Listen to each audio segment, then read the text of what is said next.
భారత సంవిధానము భాగము 3 మౌలిక హక్కులు మత స్వాతంత్ర్యపు హక్కు ఆర్టికల్ 25 అంతరాత్మను అనుసరించి స్వాతంత్ర్యము స్వేచ్ఛాయుత మతావలంబన ఆచరణ ప్రచారములు ప్రజాశాంతికి నైతికతకు ఆరోగ్యమునకు మరియు ఈ భాగము యొక్క ఇతర నిబంధనలకు అత్యధీనమై అంతరాత్మను అనుసరించి స్వాతంత్రమునకును స్వేచ్ఛగా మతమును అవలంబించుటకును ఆచరించుటకును ప్రచారము చేయుటకును జనులందరూ సమానముగా హక్కు కలిగియుందురు. ఈ అనుచ్ఛేదమునందున్నదేదియు మతాచారణకు సంబంధించిన ఏదేని ఆర్థిక విత్తీయ రాజకీయ లేక ఇతర లౌకిక కార్యకలాపమును క్రమబద్ధపరుచునదై లేక పరిమితపరుచునదై సాంఘిక సంక్షేమమునకును సంస్కరణకును లేక సార్వజనిక స్వభావము గల హిందూ మత సంస్థలలో హిందువులలోని అన్ని వర్గములకును శాఖలకును ప్రవేశము కలగచేయు నిబంధన చేయునదై అస్తిత్వంలోనున్న ఏదేని శాసనము యొక్క అమలుకు భంగము కలిగించదు లేక అట్టి ఏ శాసనమునైనను చేయుట నుండి రాజ్యమును నివారించదు. ఎక్స్ప్లనేషన్ 1 కృపాన ధారణ కృపాన వహనము Sikh మతావలంబనములో చేరియున్నట్లు భావింపబడవలెను.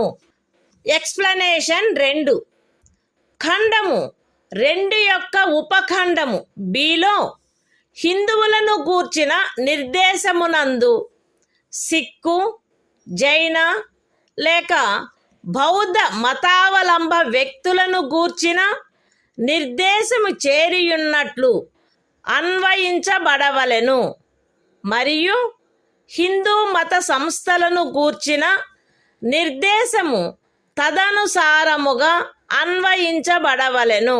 The Constitution of India, Part 3, Fundamental Rights, Right to Freedom of Religion. Article 25, Freedom of Conscience and Free Profession, Practice and Propagation of Religion. 1. Subject to public order, morality and health, and, to the other provisions of this part, all persons are equally entitled to freedom of conscience, and the right, freely to profess, practice, and propagate religion. 2. Nothing in this article shall affect the operation of any existing law, or prevent the state from making any law, regulating or restricting any economic, financial, political or other secular activity which may be associated with religious practice. B. Providing for social welfare and reform, or the throwing open of Hindu religious institutions of a public character to all classes and sections of Hindus.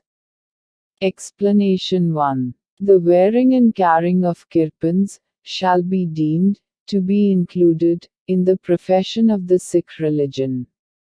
Explanation 2. In subclause B of clause 2, the reference to Hindus shall be construed as including a reference to persons professing the Sikh, Jaina, or Buddhist religion, and the reference to Hindu religious institutions shall be construed accordingly.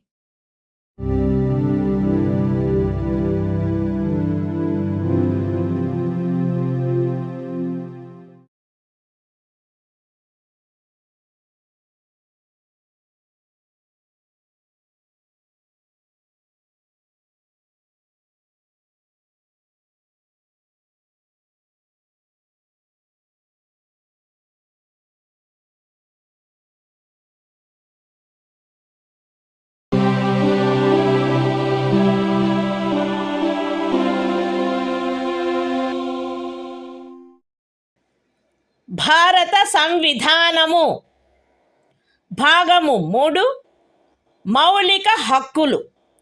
మత స్వాతంత్ర్యపు హక్కు. Article 26 మత వ్యవహార నిర్వహణ స్వాతంత్ర్యము. ప్రజాశాంతికి, నైతికతకు మరియు ఆరోగ్యమునకు అత్యధీనమై ప్రతి మత శాఖ లేక అందలి ఏ ఉపశాఖైనను ఈ క్రింది హక్కును కలిగియుండును: మత మరియు ధార్మిక ప్రయోజనముల కొరకు సంస్థలను స్థాపించుట మరియు పోషించుట, మత విషయములలో స్వీయ వ్యవహారములను నిర్వహించుకొనుట, స్థిరాస్తిని మరియు చరాస్తిని కలిగియుండుట మరియు ఆర్జించుట, మరియు అట్టి ఆస్తిని శాసనమును అనుసరించి నిర్వహించుట. The Constitution of India, Part 3. Fundamental Rights. Right to freedom of religion. Article 26. Freedom to manage religious affairs. Subject to public order, morality and health, every religious denomination, or any section thereof, shall have the right a. to establish and maintain institutions for religious and charitable purposes. b. to manage its own affairs, in matters of religion. c. to own and acquire movable and immovable property, and d. to administer such property in accordance with law.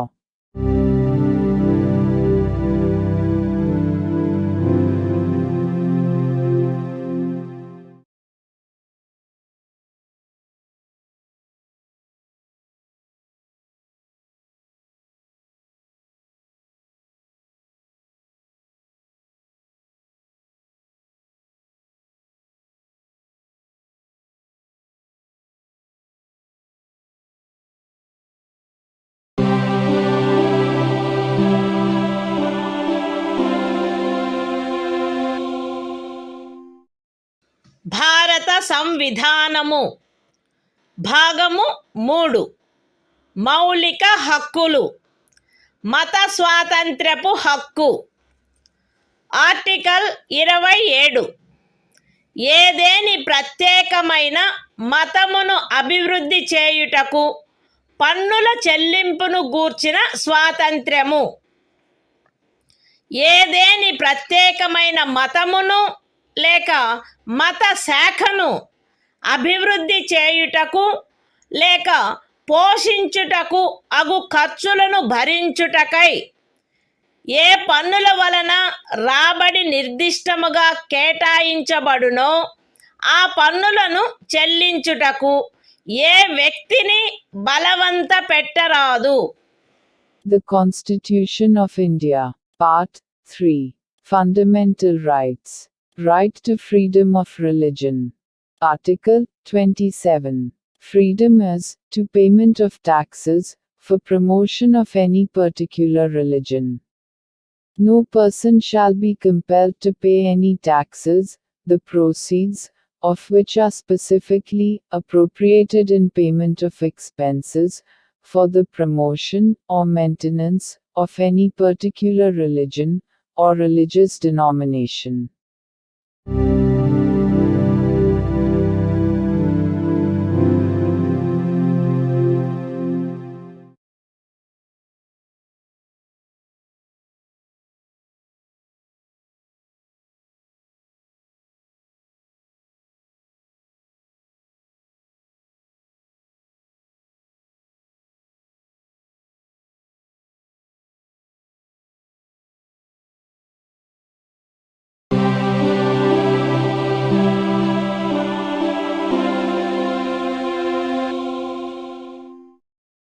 భారత సంవిధానము భాగము 3 మౌలిక హక్కులు.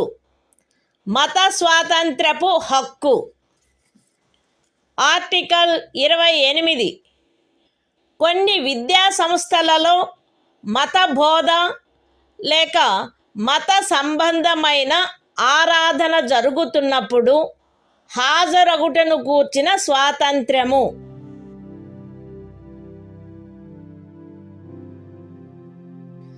రాజ్య నిధుల నుండి సంపూర్ణముగా పోషింపబడుచున్న ఏ విద్యా సంస్థలోనూ ఎట్టి మత బోధనకైనను ఏర్పాటు చేయరాదు. ఖండము 1లో ఉన్నదేదియు రాజ్యముచే నిర్వహింపబడుచుండి మతబోధ జరగవలెనని ఆపేక్షించు ధర్మాదాయము లేక ట్రస్ట్ కింద స్థాపించబడిన ఏ విద్యా సంస్థకును వర్తించరాదు. రాజ్యముచే గుర్తింపబడిన లేక రాజ్య నిధుల నుండి సహాయమును పొందుతున్న ఏదేని విద్యా సంస్థలో హాజరగుచున్న ఏ వ్యక్తినైనను అట్టి సంస్థలో చేయబడు ఏదేని మత బోధలో పాల్గొనవలసినదని కానీ, అట్టి సంస్థలో లేక దానికి సంబంధించిన ఏదేని ఆవరణలో జరపబడు ఏదేని మత సంబంధమైన ఆరాధనకు హాజరు కావాలనని కానీ, అందుకు ఆ వ్యక్తిని కానీ, ఆ వ్యక్తి మైనర్ అయినచో అతని సంరక్షకుడు కానీ సమ్మతించిననే తప్ప కోరరాదు. The Constitution of India, Part 3. Fundamental Rights. Right to freedom of religion. Article 28. Freedom is to attendance at religious instruction, or religious worship, in certain educational institutions. 1. No religious instruction shall be provided in any educational institution, wholly maintained out of state funds.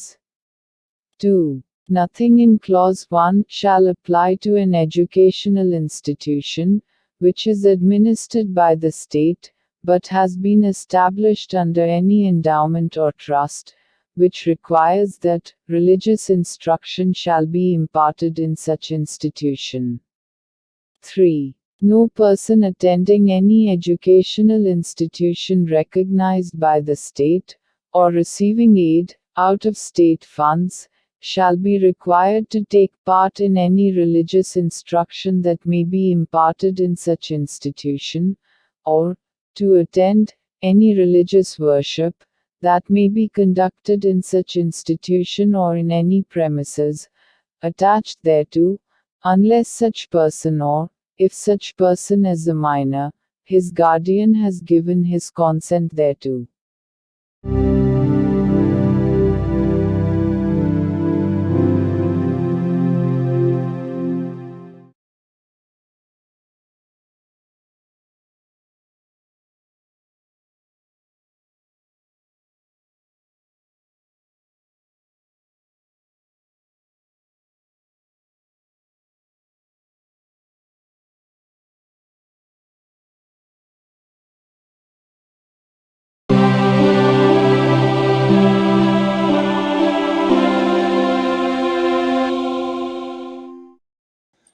భారత సంవిధానము భాగము 3 మౌలిక హక్కులు.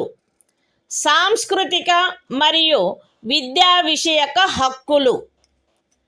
Article 29 అల్పసంఖ్యాక వర్గముల యొక్క హితముల రక్షణ.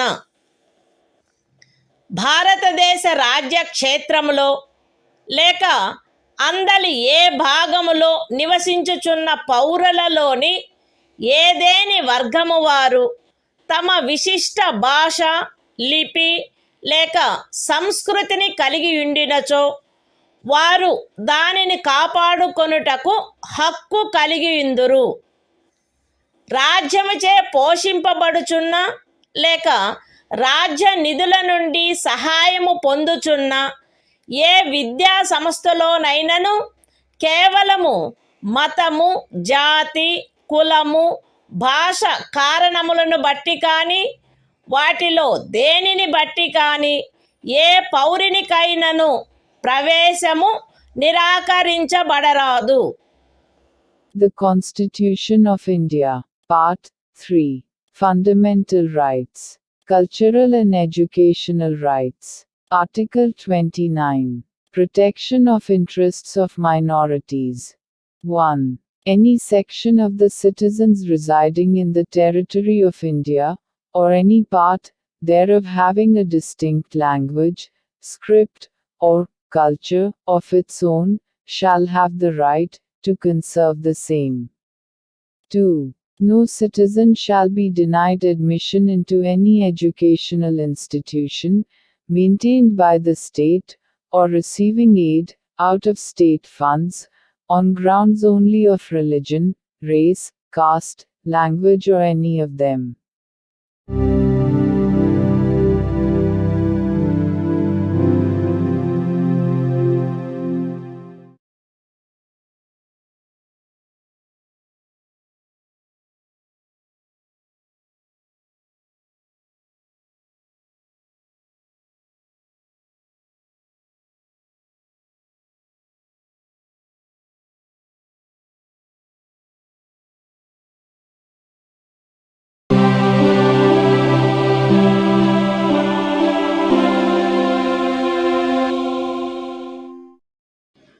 భారత సంవిధానము భాగము 3. మౌలిక హక్కులు. సాంస్కృతిక మరియు విద్యా విషయక హక్కులు. ఆర్టికల్ 30. విద్యా సంస్థలను స్థాపించుటకు మరియు నిర్వహించుటకు అల్పసంఖ్యాక వర్గములకు గల హక్కు. మత ప్రాతిపదికపై కానీ భాషా ప్రాతిపదికపై కానీ ఏర్పడిన అల్పసంఖ్యాక వర్గముల వారందరూ తమకు అభీష్టమైన విద్యా సంస్థలను స్థాపించుకొనుటకును నిర్వహించుకొనుటకును హక్కు కలిగియుందురు. ఖండము 1లో నిర్దేశింపబడిన అల్పసంఖ్యాక వర్గముచే స్థాపింపబడి నిర్వహింపబడుతున్న ఒక విద్యా సంస్థ యొక్క ఏదేని ఆస్తిని నిర్బంధముగా అధ్యార్థించుటను నిబంధించు ఏదేని శాసనము చేయుటలో అట్టి ఆస్తి అధ్యార్జన కొరకు అట్టి శాసనము ద్వారా నియతము చేయబడిన లేక దాని కింద నిర్ధారించబడిన మొత్తము ఆ ఖండము క్రింద హామీ ఇవ్వబడిన హక్కును పరిమితపరచకుండునట్లు లేక రద్దుపరచకుండునట్లు రాజ్యము కట్టుదిట్టము చేయవలెను. విద్యా సంస్థలకు సహాయము చేయు సందర్భములలో మత ప్రాతిపదికపై లేక భాషా ప్రాతిపదికపై ఏర్పడిన అల్పసంఖ్యాక వర్గము యొక్క నిర్వహణలో ఉన్నదను కారణమును బట్టి ఏ విద్యా సంస్థకు విరుద్ధముగాను రాజ్యము విచక్షణ చేయరాదు. The Constitution of India. Part 3. Fundamental Rights. Cultural and Educational Rights. Article 30. Right of minorities to establish and administer educational institutions. 1. All minorities, whether based on religion or language, shall have the right to establish and administer educational institutions of their choice. In making any law providing for the compulsory acquisition of any property of an educational institution, established and administered by a minority, referred to in Clause 1. The state shall ensure that the amount fixed by or determined under such law, for the acquisition of such property, is such, as would not restrict or abrogate, the right guaranteed under that clause. 2. The state shall not, in granting aid to educational institutions, discriminate against any educational institution, on the ground that it is under the management of a minority, whether based on religion or language.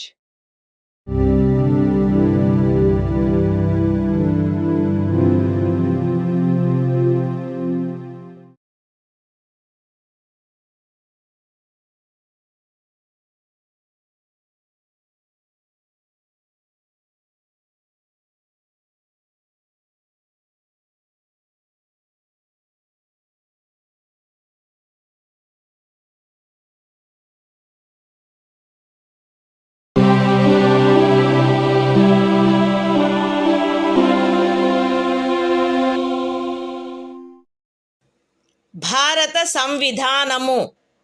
భాగము 3. మౌలిక హక్కులు. కొన్ని శాసనముల వ్యావృత్తి. Article 31A. Estate మొదలగు వాటి అధ్యార్జన కొరకు నిబంధించు శాసనము వ్యావృత్తి. 13వ అనుచ్ఛేదంలో ఏమి ఉన్నప్పటికీ రాజ్యమిచే ఏదేని ఎస్టేటు యొక్క లేక అందలి ఏవేని హక్కుల యొక్క గాని అధ్యార్జన కొరకు లేక అట్టి హక్కుల నిర్వాపన లేక మార్పు కొరకు లేక ప్రజాహితమునకు లేక ఆస్తి యొక్క సముచిత నిర్వహణను చేకూర్చుటకు గాని రాజ్యము ఏదేని ఆస్తి యొక్క నిర్వహణను పరిమిత కాలము వరకు చేపట్టుట కొరకు లేక ప్రజాహితమునకు లేక ఏదేని కార్పొరేషనుల సముచిత నిర్వహణను చేకూర్చుటకు 2 లేక అంతకు మించిన కార్పొరేషనుల యొక్క విలీనీకరణ కొరకు లేక కార్పొరేషన్ల యొక్క నిర్వాహక ఏజెంట్ల,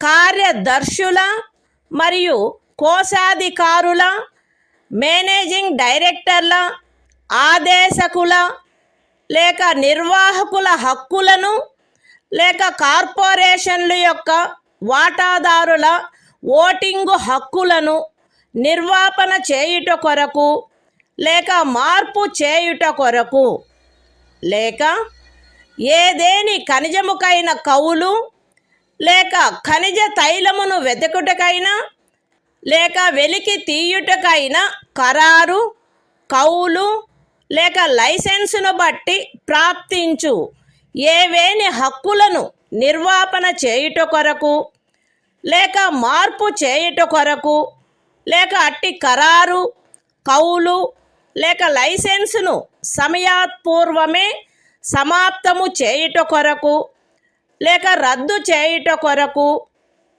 నిబంధించునట్టి శాసనము దేనిని గాని 14వ అనుచ్ఛేదము లేక 19వ అనుచ్ఛేదము ద్వారా ప్రదత్తమైన హక్కులలో దేనికైనను అసంగతమగునున్నదను లేక అట్టి హక్కులలో దేనినైనను తీసివేయునను లేక కుంచించునను కారణమును బట్టి ప్రభావ శూన్యమగునవి భావించరాదు. అయితే అట్టి శాసనము ఒక రాజ్య శాసన మండలిచే చేయబడినదైన ఎడల రాష్ట్రపతి పర్యాలోచన కొరకై ప్రత్యేకింపబడి ఆయన అనుమతిని పొందిననే తప్ప ఈ అనుచ్ఛేదము యొక్క నిబంధనలు దానికి వర్తించవు. అంతేకాక రాజ్యముచే ఏదేని ఎస్టేటు అధ్యార్జింపబడుటకు ఏదేని శాసనము నిబంధన చేయునెడల మరియు ఆ ఎస్టేటులో చేరిన ఏదేని భూమి ఒక వ్యక్తి యొక్క స్వంత సేద్యము క్రిందయున్న ఎడల అట్టి అధ్యార్జనకు సంబంధించిన శాసనములో మార్కెట్ విలువకు తగ్గని రేటు చొప్పున నష్టపరిహారము చెల్లించుటకు నిబంధనలున్ననే తప్ప తత్సమయమున అమలులోనున్న ఏదేని శాసనము క్రింద అతడికి వర్తించడి గరిష్ట పరిమితి లోపు ఉన్న భూమిలోని ఏదేని భూభాగము కానీ దానిపై గల లేక దానికి చెంది ఉన్న ఏదేని భవనము కానీ కట్టడము కానీ రాజ్యముచే అధ్యార్జింపబడుట శాసన సమ్మతము కాదు. ఈ అనుచ్ఛేదములో ఏదేని స్థానిక ప్రాంతము విషయమున ఎస్టేటు అను పదము ఆ ప్రాంతమునందు అమలులోనున్న భూమి కౌళ్లకు సంబంధించి అస్తిత్వంలోనున్న శాసనములో ఆ పదమునకు గాని స్థానీయ తుల్య పదమునకు గాని ఏ అర్థము కలదో ఆ అర్థమునే కలిగియుండును మరియు అందు ఈ క్రిందివి కూడా చేరియుండును. ఏదేని జాగీరు, ఇనాం లేక మౌఫీ లేక ఇతరమైన తాదృశ అనుదానము మరియు తమిళనాడు కేరళ రాజ్యములలో ఏదేని జన్మం హక్కు రైతువారీ సెటిల్మెంట్ కింద కలిగి ఉన్న ఏదేని భూమి బంజరు భూమి అటవీ భూమి పచ్చిక బయళ్ళ భూమి లేక కర్షకులు లేక వ్యవసాయ కూలీలు మరియు చేతి వృత్తుల వారు ఆక్రమించుకొనిన భవనములు మరియు ఇతర కట్టడములు ఉన్న స్థలములతో సహా వ్యవసాయ లేక తత్సహాయక ప్రయోజనముల కొరకు ఎవరేని కలిగియున్న లేక ఎవరికేని కౌలుకు ఇవ్వబడిన ఏదేని భూమి ఎస్టేట్ విషయమున హక్కులు అను పదమునందు ప్రొప్రైటరు సబ్ ప్రొప్రైటరు అపర ప్రొప్రైటరు ధారణాధికారి రైతు లేక రైతు కింది రైతు లేక ఇతర మధ్యస్థుని యందు నిహితమయ్యుండు ఏవైనా హక్కులు మరియు భూమి శిస్తును గూర్చిన ఏవైనా హక్కులు లేక విశేషాధికారములు చేరియుండును. The Constitution of India, Part 3, Fundamental Rights, Saving of Certain Laws. Article 31A. Saving of laws providing for acquisition of estates, etc. Notwithstanding anything contained in Article 13, no law providing for the acquisition by the state of any estate or of any rights therein, or the extinguishment or modification of any such rights, or the taking over of the management of any property by the state, for a limited period, either in the public interest, or in order to secure the proper management of the property, or the amalgamation of two or more corporations, either in the public interest, or in order to secure the proper management of any of the corporations, or the extinguishment or modification of any rights of managing agents, secretaries and treasurers, managing directors, or managers of corporations, or of any voting rights of shareholders thereof, or the extinguishment or modification of any rights accruing by virtue of any agreement, lease or license for the purpose of searching for, or winning, any mineral or mineral oil, or the premature termination or cancellation of any such agreement, lease or license, shall be deemed to be void on the ground that it is inconsistent with, or takes away or abridges, any of the rights conferred by Article 14 or Article 19. Provided that, where such law is a law, made by the legislature of a state, the provisions of this article shall not apply thereto, unless such law, having been reserved for the consideration of the President, has received his assent.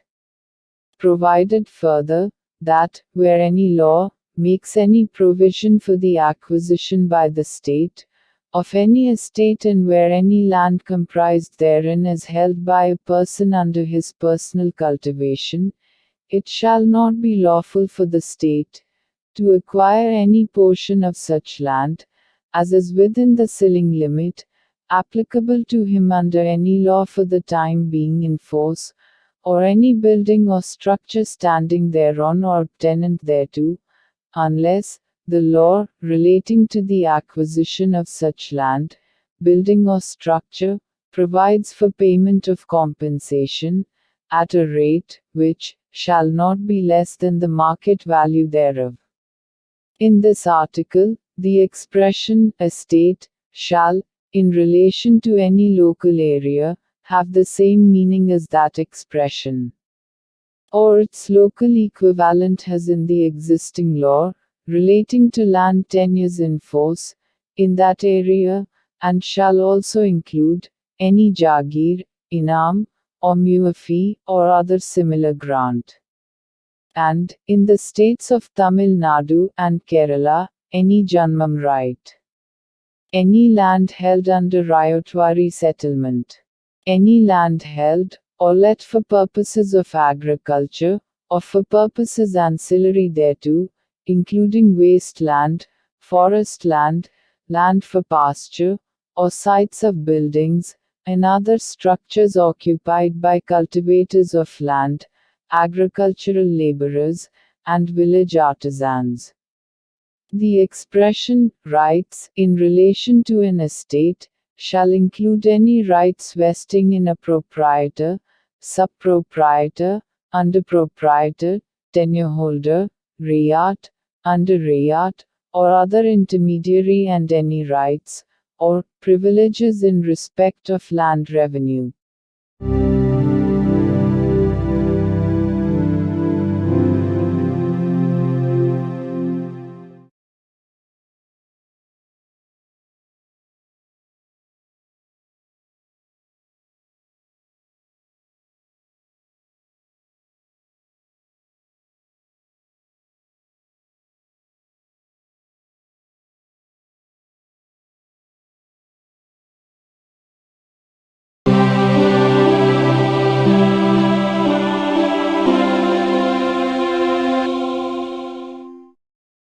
భారత సంవిధానము భాగము 3 మౌలిక హక్కులు.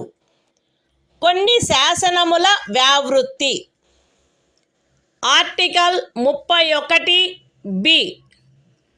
కొన్ని చట్టములకు మరియు వినిమయములకు శాసనిక మాన్యత కలగజేయుట.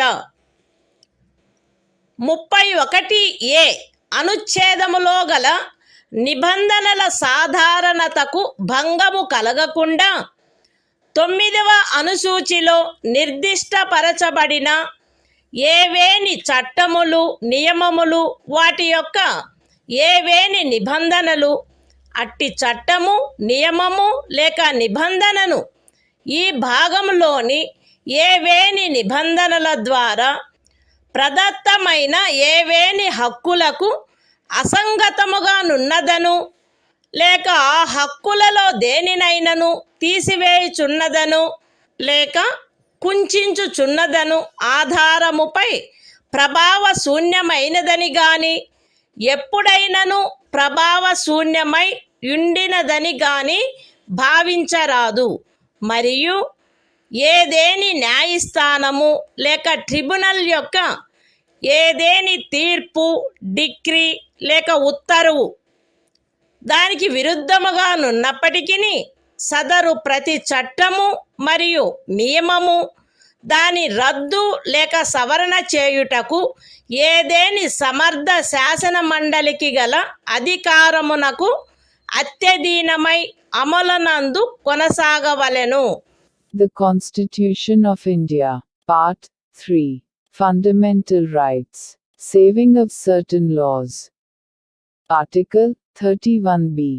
Validation of certain acts and regulations.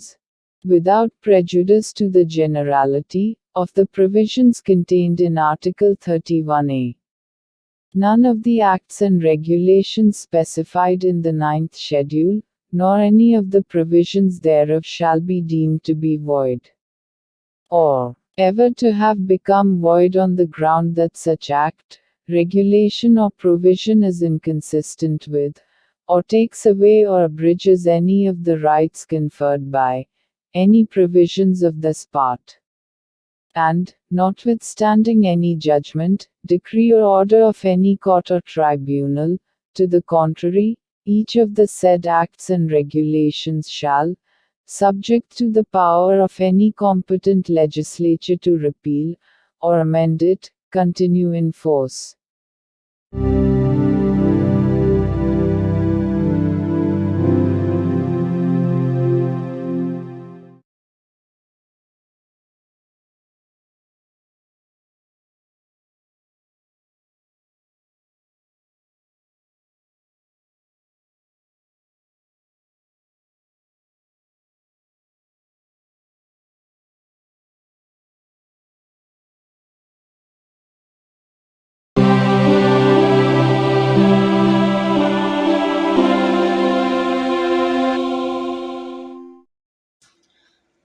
భారత సంవిధానము భాగము 3 మౌలిక హక్కులు.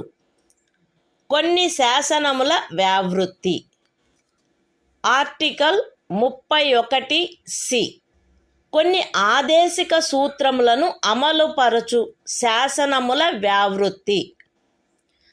13వ అనుచ్ఛేదములో ఏమి ఉన్నప్పటికీ భాగము 4లో పేర్కొనబడిన సూత్రములన్నింటినీ గాని వాటిలో కొన్నింటిని గాని సాధించుట కొరకై రాజ్య విధానమును అమలుపరచు ఏ శాసనమునైనను 14వ అనుచ్ఛేదము లేక 19వ అనుచ్ఛేదము ద్వారా ప్రదత్తమైన ఏవేని హక్కులకు అసంగతముగా నున్నదను లేక ఆ హక్కులలో దేనినైనను తీసివేయుచున్నదను లేక కుంచుచున్నదను కారణమును బట్టి ప్రభావశూన్యమైనదని భావించరాదు.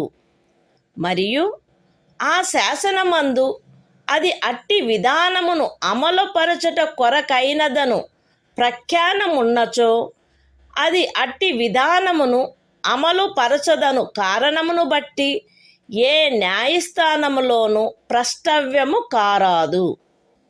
అయితే అట్టి శాసనము రాజ్య శాసన మండలిచే చేయబడిన ఎడల రాష్ట్రపతి పర్యాలోచన కొరకై ప్రత్యేకింపబడి ఆయన అనుమతిని పొందిననే తప్ప దానికి ఈ అనుచ్ఛేదము యొక్క నిబంధనలు వర్తించవు. The Constitution of India, Part 3. Fundamental Rights. Saving of certain laws. Article 31(c). Saving of laws giving effect to certain directive principles. Notwithstanding anything contained in Article 13. No law giving effect to the policy of the state towards securing all or any of the principles laid down in Part 4 shall be deemed to be void, on the ground that it is inconsistent with, or takes away or abridges any of the rights conferred by Article 14 or Article 19. And no law containing a declaration that it is for giving effect to such policy shall be called in question in any court, on the ground that it does not give effect to such policy, provided that, where such law is made by the legislature of a state, the provisions of this article shall not apply thereto, unless such law, having been reserved for the consideration of the President, has received his assent.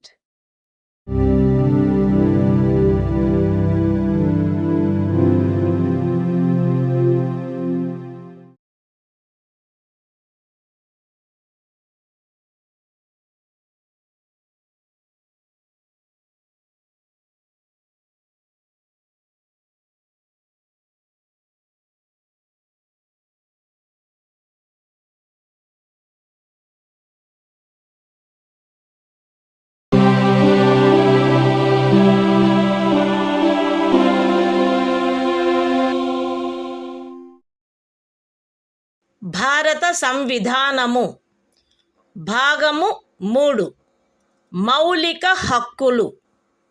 సంవిధానిక ప్రత్యుపాయములకు హక్కు.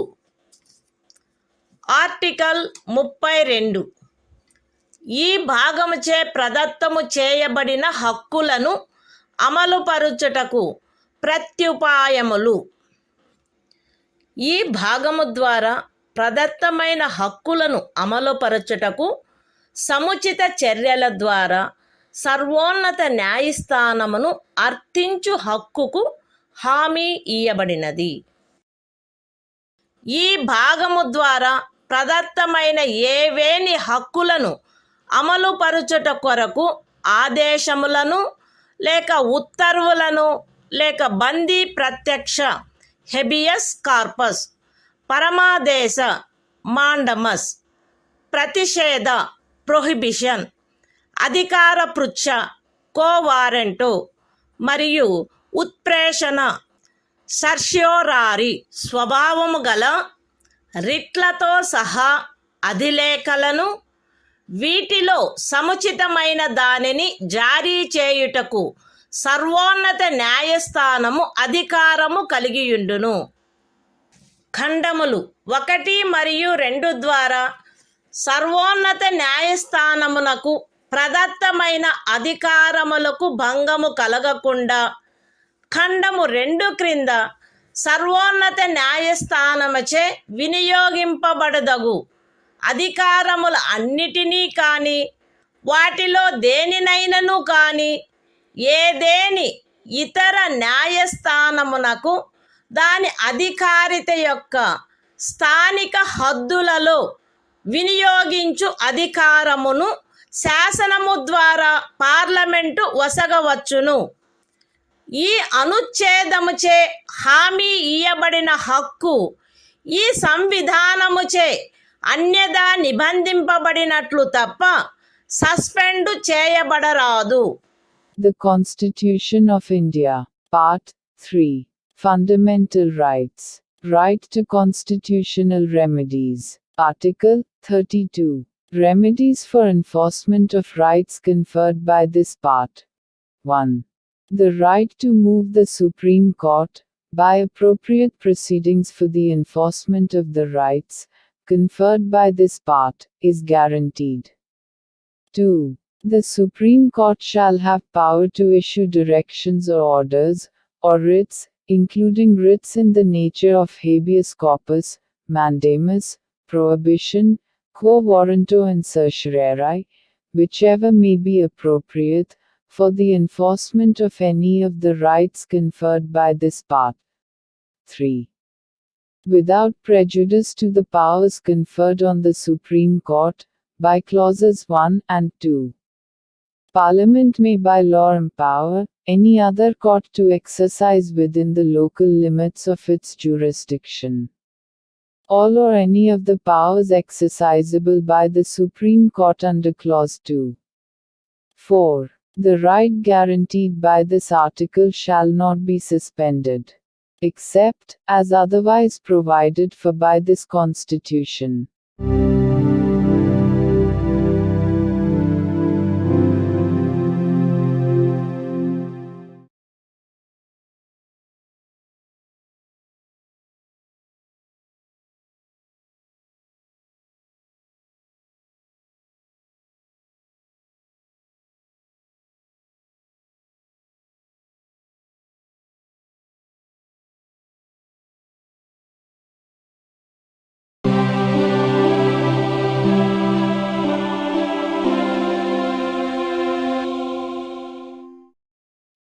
భారత సంవిధానము భాగము 3 మౌలిక హక్కులు సంవిధానిక ప్రత్యుపాయములకు హక్కు.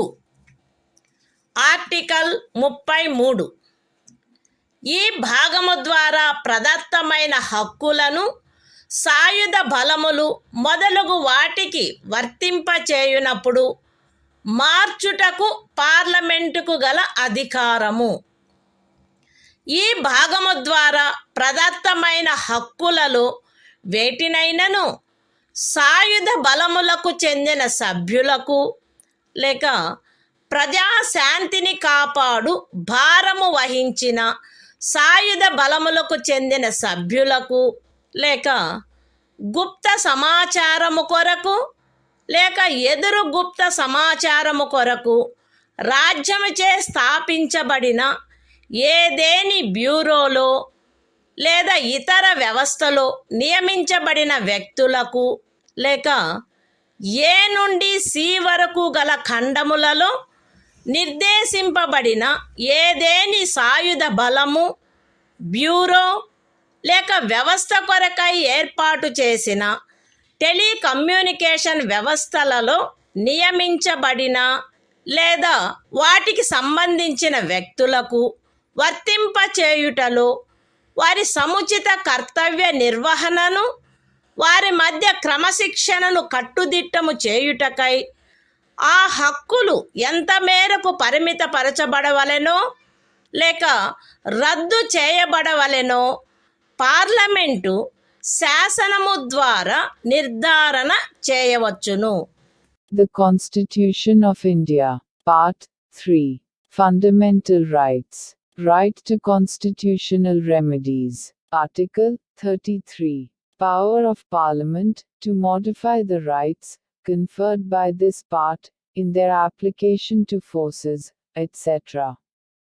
Parliament may by law determine to what extent any of the rights conferred by this part shall, in their application to the members of the armed forces, or the members of the forces charged with the maintenance of public order, or persons employed in any bureau or other organization established by the state for purposes of intelligence or counterintelligence, or person employed in or in connection with the telecommunication systems set up for the purposes of any force, bureau, or organization referred to in clauses A to C, be restricted or abrogated so as to ensure the proper discharge of their duties and the maintenance of discipline among them.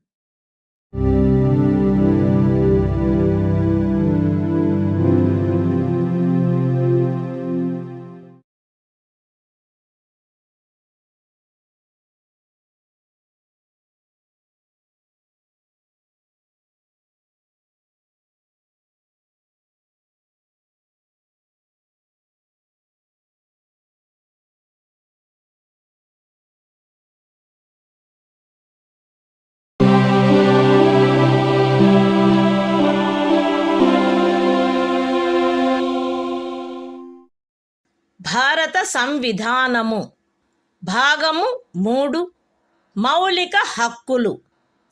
సంవిధానిక ప్రత్యుపాయములకు హక్కు. Article 34. ఏదేని ప్రాంతములో సైనిక శాసనము అమలులోనున్నప్పుడు ఈ భాగము ద్వారా ప్రదత్తమైన హక్కులపై నిర్బంధన. ఈ భాగమునందు పూర్వగామి నిబంధనలలో ఏమి ఉన్నప్పటికీ భారతదేశ రాజ్యక్షేత్రములోని ఏదేని ప్రాంతములో సైనిక శాసనము అమలులో ఉండి ఉన్నచో సంఘము యొక్క లేక ఒక రాజ్యము యొక్క సేవలోనున్న ఎవరేని వ్యక్తి అచట శాంతిని కాపాడుటకు లేక తిరిగి నెలకొల్పుటకు సంబంధించి చేసిన ఏదేని కార్యమును గూర్చి పార్లమెంటు శాసనము ద్వారా అతనికి క్షతిపూర్తి చేయవచ్చును, లేక అట్టి ప్రాంతంలో సైనిక శాసనము క్రింద చేయబడిన ఏదేని దండనోత్తరువును, విధించబడిన ఏదేని శిక్షను, ఉత్తర్వు చేయబడిన సమపహరణను, లేక చేసిన ఏదేని ఇతర కార్యమును మాన్యమునర్చవచ్చును. The Constitution of India. Part 3. Fundamental Rights. Right to constitutional remedies. Article 34. Restriction on rights conferred by this part while martial law is in force in any area. Notwithstanding anything in the foregoing provisions of this part, Parliament may, by law, indemnify any person, in the service of the Union, or of a state, or any other person, in respect of any act done by him, in connection with the maintenance or restoration of order, in any area within the territory of India, where martial law was in force, or validate any sentence passed, punishment inflicted, forfeiture ordered, or other act done under martial law in such area.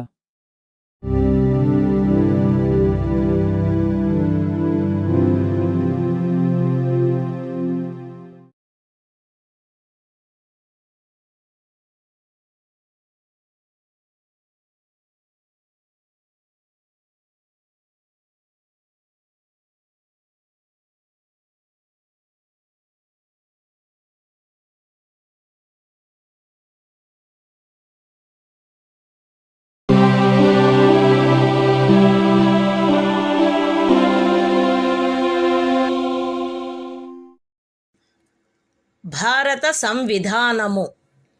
భాగము 3. మౌలిక హక్కులు. సంవిధానిక ప్రత్యుపాయములకు హక్కు. Article 35.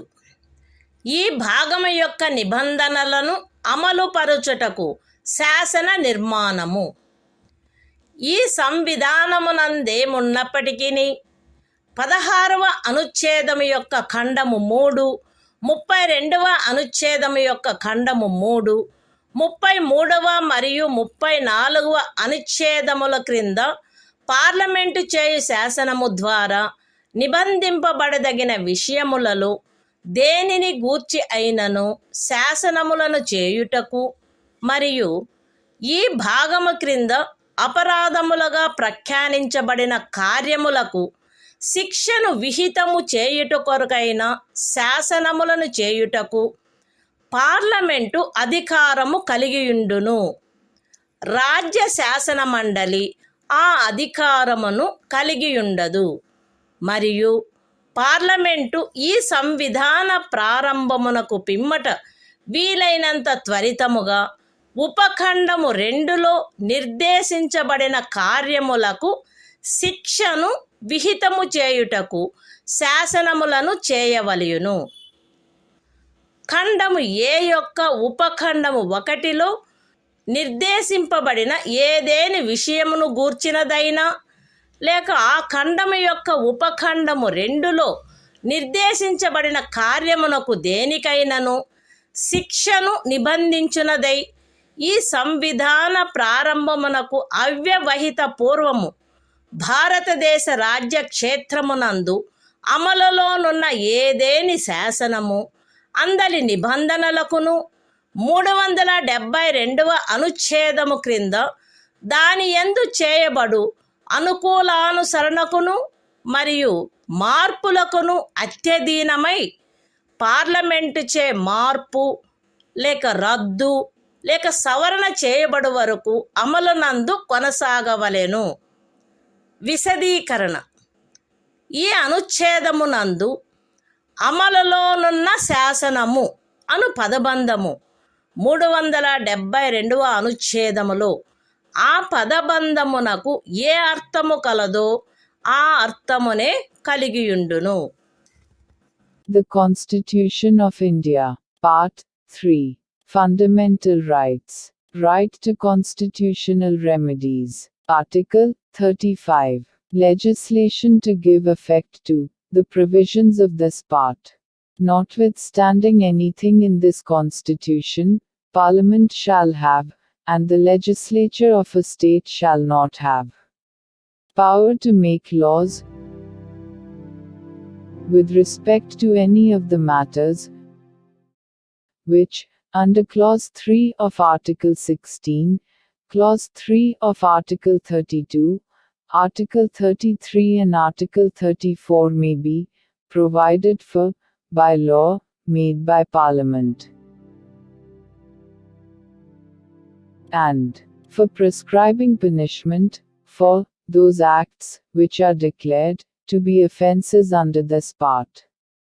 And Parliament shall, as soon as may be after the commencement of this Constitution, make laws for prescribing punishment for the acts referred to in subclause 2. Any law in force immediately before the commencement of this Constitution, in the territory of India, with respect to any of the matters referred to in subclause 1 of Clause A, or providing for punishment for any act referred to in subclause 2 of that clause shall, subject to the terms thereof, and to any adaptations and modifications that may be made therein, under Article 372, continue in force until altered, or repealed, or amended, by Parliament. Explanation. In this article, the expression, law in force, has the same meaning as in Article 372.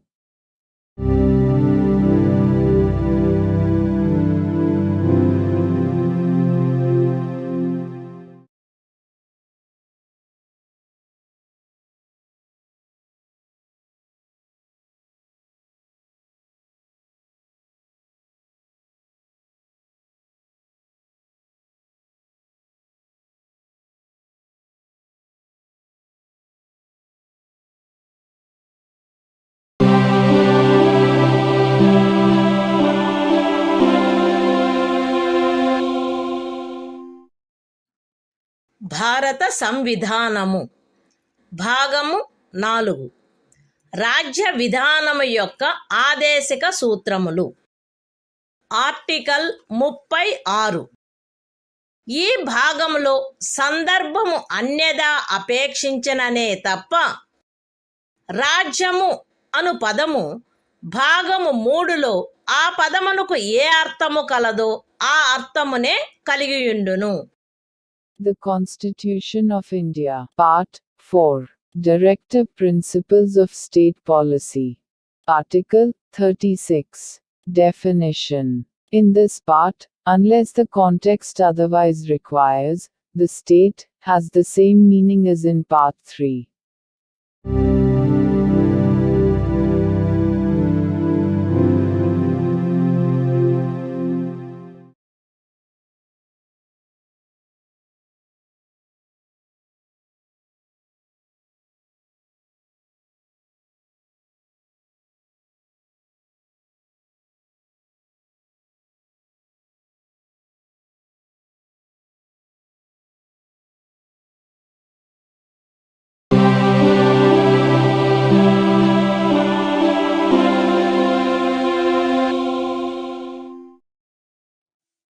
భారత సంవిధానము భాగము 4 రాజ్య విధానము యొక్క ఆదేశిక సూత్రములు. Article 37. ఈ భాగములో గల సూత్రముల వర్తింపు. ఈ భాగంలోని నిబంధనలు ఏ న్యాయస్థానముచే కాని అమలు జరపదగినవి కావు. కానీ ఇందు పేర్కొనబడిన సూత్రములు దేశ పరిపాలనకు మూలాధారములుగాను మరియు శాసనములను చేయుటలో వాటిని వర్తింపచేయుట రాజ్యము యొక్క కర్తవ్యమై ఉండవలెను. The Constitution of India, Part 4, Directive Principles of State Policy. Article 37. Application of the principles contained in this part. The provisions contained in this part shall not be enforceable by any court. But the principles therein laid down are nevertheless fundamental in the governance of the country, and it shall be the duty of the state to apply these principles in making laws.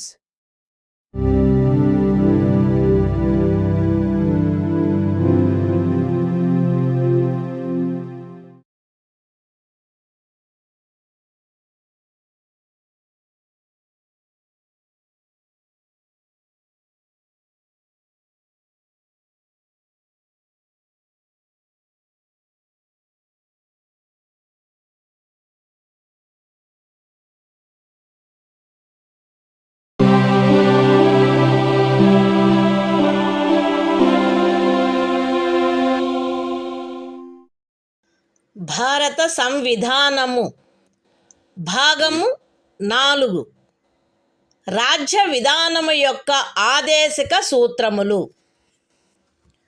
Article 38. రాజ్యము ప్రజల శ్రేయస్సును పెంపొందించు సాంఘిక వ్యవస్థను చేకూర్చుట. జాతీయ జీవనంలోని అన్ని రంగములలో సాంఘిక, ఆర్థిక మరియు రాజకీయ న్యాయమును ఉజ్జీవింపచేయు సాంఘిక వ్యవస్థను వీలైనంత వరకు కట్టుదిట్టము చేకూర్చుట ద్వారాను దానిని రక్షించుట ద్వారాను రాజ్యము ప్రజల శ్రేయస్సును పెంపొందించుటకు పాటుపడవలెను.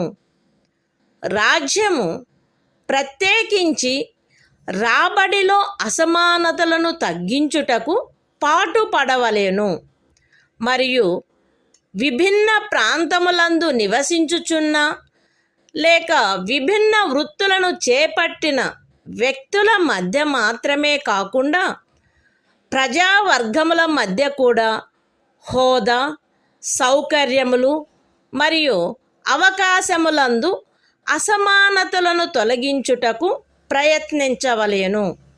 The Constitution of India, Part 4, Directive Principles of State Policy. Article 38. state to secure social order, for the promotion of welfare of the people. The state shall strive to promote the welfare of the people by securing and protecting as effectively as it may a social order in which justice, social, economic, and political shall inform all the institutions of the national life. The state shall, in particular, strive to minimize the inequalities in income, and endeavor to eliminate inequalities in status, facilities and opportunities, not only amongst individuals, but also amongst groups of people, residing in different areas, or engaged in different vocations.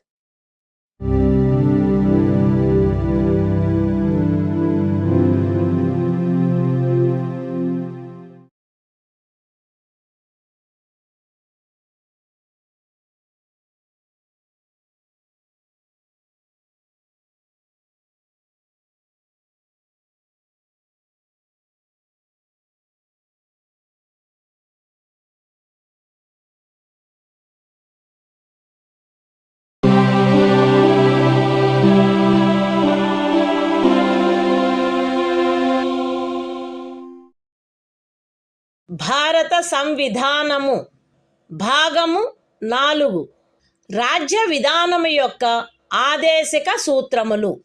Article 39 రాజ్యము అనుసరించవలసిన కొన్ని విధాన సూత్రములు. రాజ్యము ఈ క్రింది వాటిని చేకూర్చుటకై ప్రత్యేకించి తన విధానమును రూపొందించవలెను. అవేవనగా స్త్రీ పురుష భేదము లేకుండా పౌరులు తగిన జీవనోపాధి సాధనములకు హక్కు కలిగియుండుట, జనులందరి ఉమ్మడి మేలును అత్యుత్తముగా సమకూర్చునట్లు సమాజపు భౌతిక వనరుల సామ్యమును మరియు నియంత్రణను పంపిణీ చేయుట, ఆర్థిక వ్యవస్థ యొక్క ప్రవృత్తి వలన జన సామాన్యమునకు హానికరమగునట్లుగా ఐశ్వర్యము, ఉత్పాదన సాధనములు కేంద్రీకృతము కాకుండుట, స్త్రీ పురుషులు ఉభయులకు సమానమైన పనికి సమానమైన వేతనము లభించుట, స్త్రీ పురుష కార్మికుల ఆరోగ్యము, శరీర దారుఢ్యము మరియు పిల్లల సుకుమారత్వము దురుపయోగము చేయబడుకుండుట మరియు పౌరుల ఆర్థికావశ్యకత వలన తమ వయస్సునకు లేక శరీర దారుఢ్యమునకు సరిపడని పనులలో చేరుటకు బలవంత పెట్టకుండుట, పిల్లలకు ఆరోగ్యకరమైన రీతిలో గౌరవప్రదమైన మరియు స్వేచ్ఛాయుతమైన పరిస్థితులలో అభివృద్ధి చెందు అవకాశములను మరియు సౌకర్యములను కల్పించుట మరియు బాల్య యవనములను శోషణ నుండి మరియు నైతిక మరియు భౌతిక పరిత్యజనము నుండి కాపాడుట. The Constitution of India, Part 4, Directive Principles of State Policy. Article 39. Certain principles of policy to be followed by the state. The state shall, in particular, direct its policy towards securing a.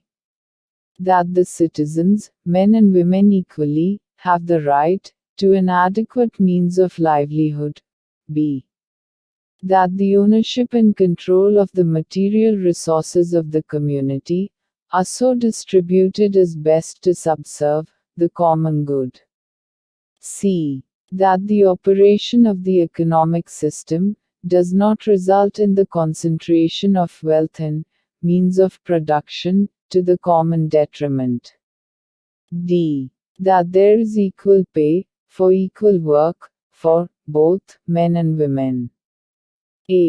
that the health and strength of workers, men and women, and the tender age of children are not abused, and that citizens are not forced by economic necessity To enter avocations unsuited to their age or strength. F. That children are given opportunities and facilities to develop in a healthy manner and in conditions of freedom and dignity. And that childhood and youth are protected against exploitation and against moral and material abandonment.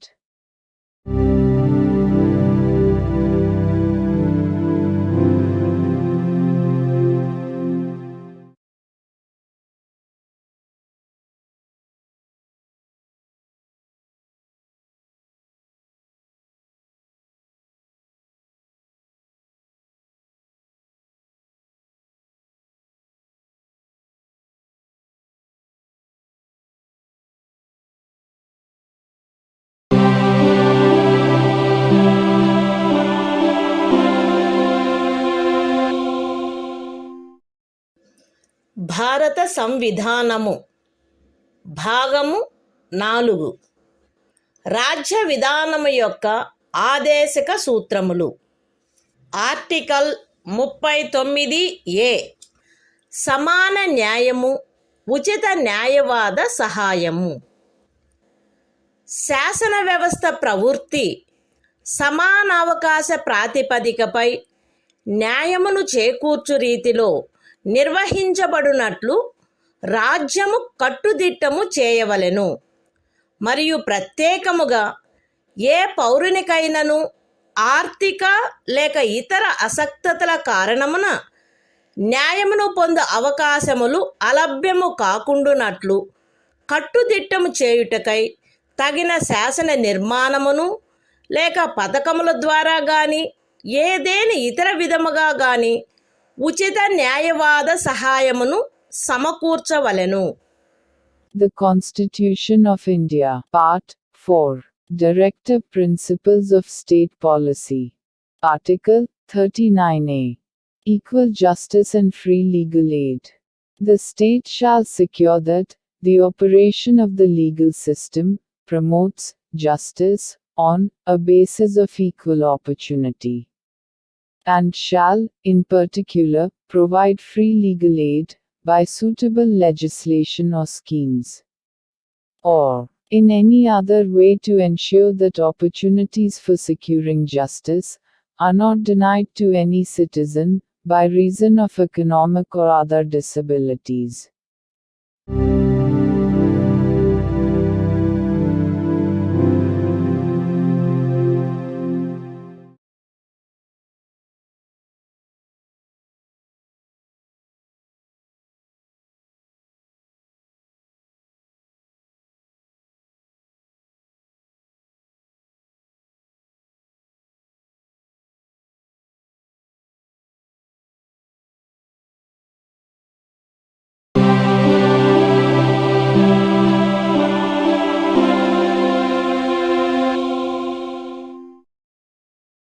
భారత సంవిధానము భాగము 4 రాజ్య విధానము యొక్క ఆదేశక సూత్రములు. Article 40 గ్రామ పంచాయతీల వ్యవస్థీకరణ. గ్రామ పంచాయతీలను వ్యవస్థీకరించి స్వపరిపాలనా యూనిట్లుగా అవి పనిచేయుటకు వాటికి ఆవశ్యకమగు అధికార ప్రాధికారముల నొసగుటకు రాజ్యము చర్యలను గైగొనవలెను. The Constitution of India, Part 4, Directive Principles of State Policy. Article 40. Organization of Village Panchayats. The state shall take steps to organize village panchayats, and endow them with such powers and authority as may be necessary to enable them to function as units of self-government.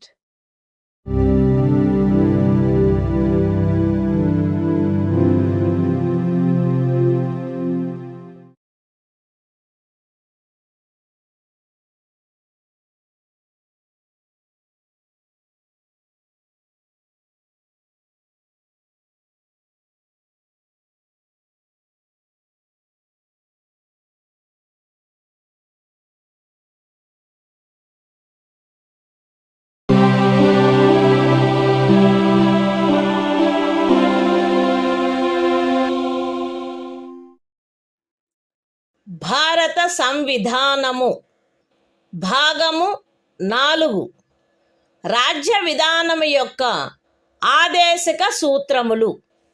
Article 41 పనికి విద్యకు కొన్ని సందర్భములలో ప్రజా సహాయమునకు హక్కు. రాజ్యము దాని ఆర్థిక స్తోమత మరియు అభివృద్ధి పరిమితుల మేరకు పనిచేయు హక్కును, విద్య నేర్చుకొను హక్కును మరియు నిరుద్యోగము, వృద్ధాప్యము, అనారోగ్యము, అంగవైకల్యము మరియు ఇతర విధములైన అకారణ దారిద్ర్యము కలిగిన సందర్భములలో ప్రజా సహాయమును పొందు హక్కును చేకూర్చుటకై కట్టుదిట్టమైన ఏర్పాటు చేయవలెను. The Constitution of India, Part 4, Directive Principles of State Policy. Article 41, Right to work, to education, and to public assistance, in certain cases. The state shall, within the limits of its economic capacity and development, make effective provision for securing the right to work, to education, and to public assistance, in cases of unemployment, old age, sickness, and disablement, and in other cases of undeserved want.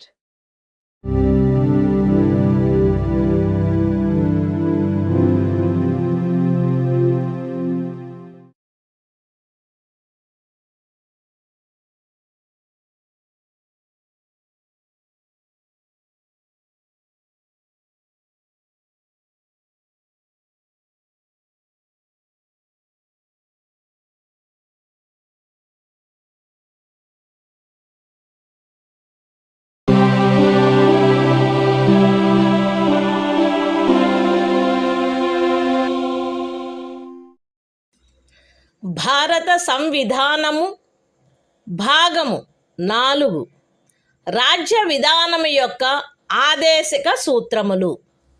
Article 42 పని విషయమున న్యాయమైన మరియు మానవోచితమైన పరిస్థితులకు మరియు ప్రసూతి సహాయమునకు ఏర్పాటు. రాజ్యము పనిచేయు విషయమున న్యాయమైన మరియు మానవోచితమైన పరిస్థితులను, ప్రసూతి సహాయమును చేకూర్చుటకు ఏర్పాటు చేయవలెను. The Constitution of India, Part 4, Directive Principles of State Policy. Article 42, Provision for just and humane conditions of work, and maternity relief. The state shall make provision for securing just and humane conditions of work, and for maternity relief.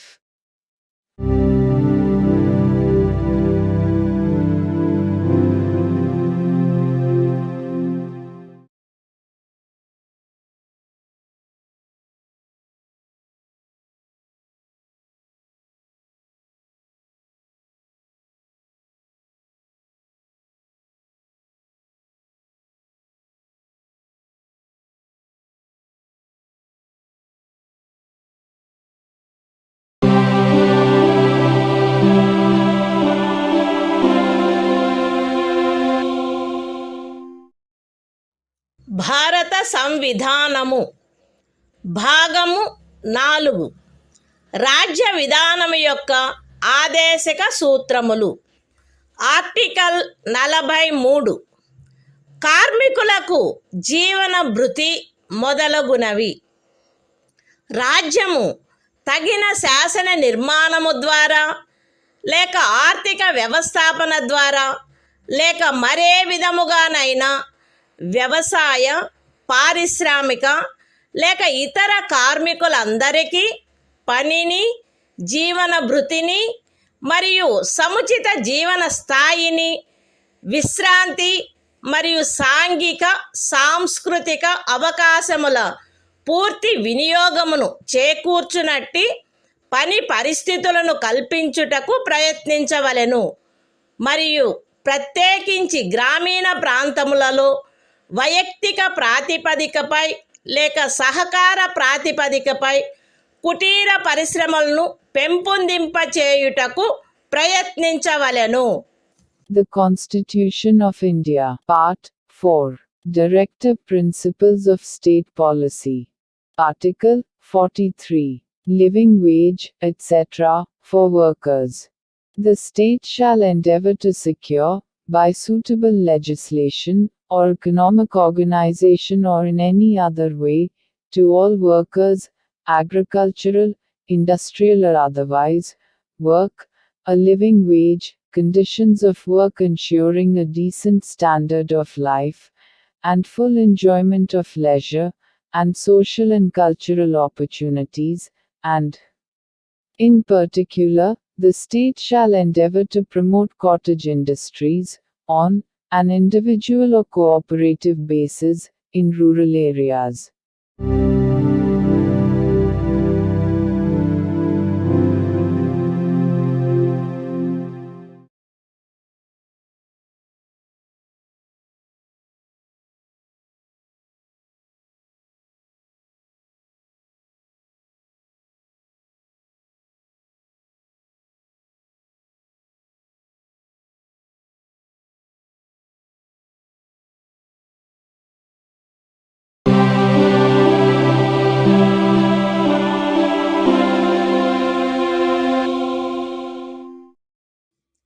భారత సంవిధానము భాగము 4.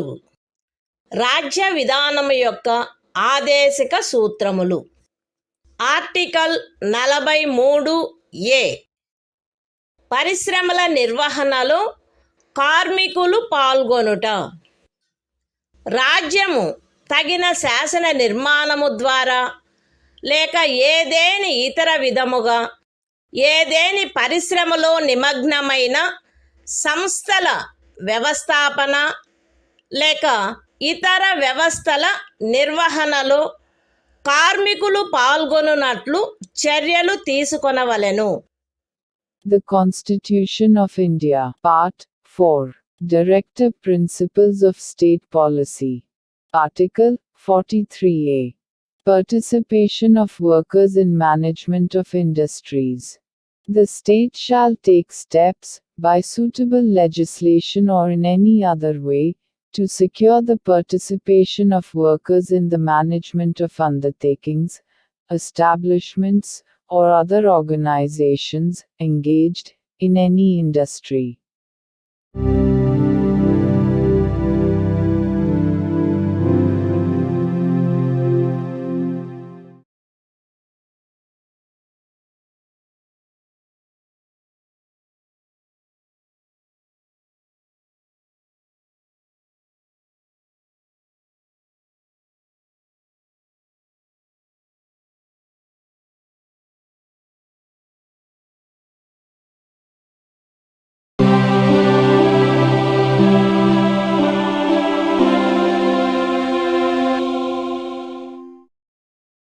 భారత సంవిధానము భాగము 4.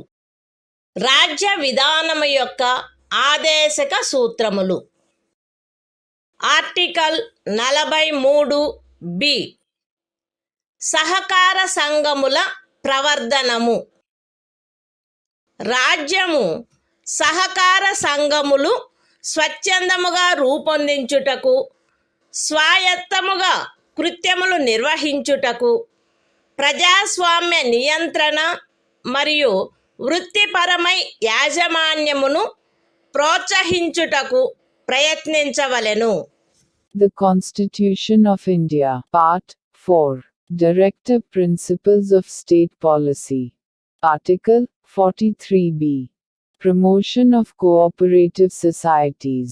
The state shall endeavor to promote voluntary formation, autonomous functioning, democratic control and professional management of cooperative societies.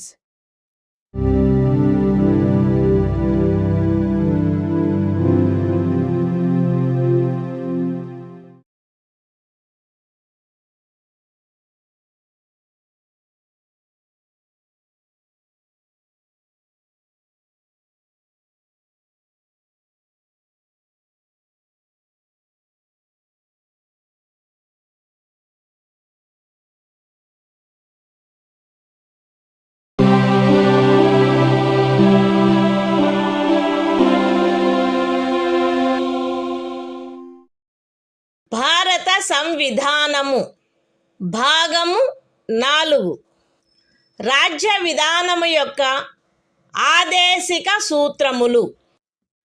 Article 44 పౌరులందరకు ఏకరూపమైన civil స్మృతి.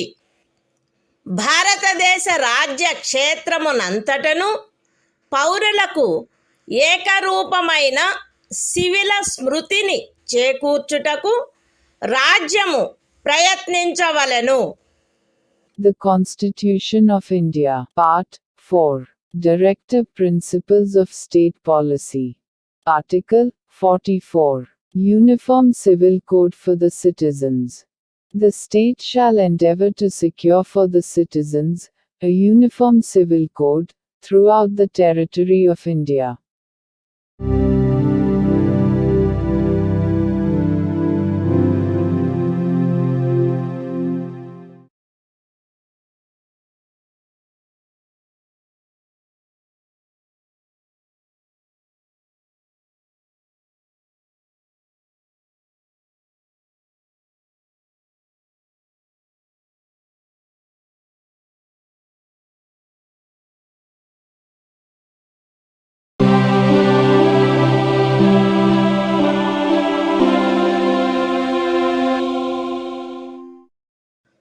భారత సంవిధానము భాగము 4 రాజ్య విధానము యొక్క ఆదేశిక సూత్రములు. Article 45 6 సంవత్సరముల లోపు బాలలందరికీ బాల్య ప్రారంభంలో సంరక్షణ మరియు విద్యను ఏర్పాటు చేయుట.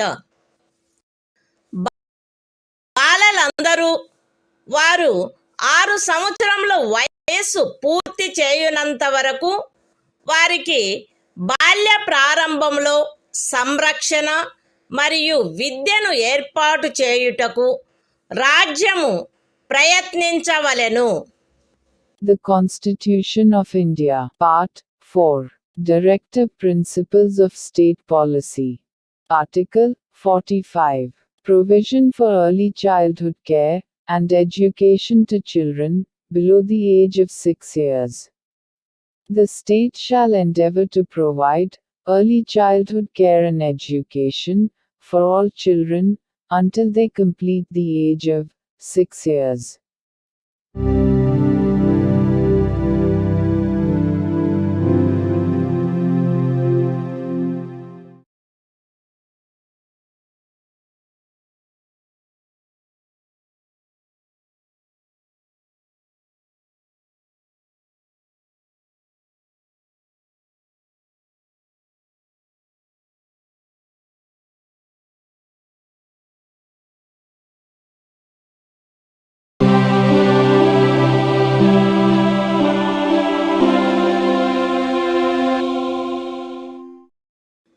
భారత సంవిధానము భాగము 4 రాజ్య విధానము యొక్క ఆదేశిక సూత్రములు.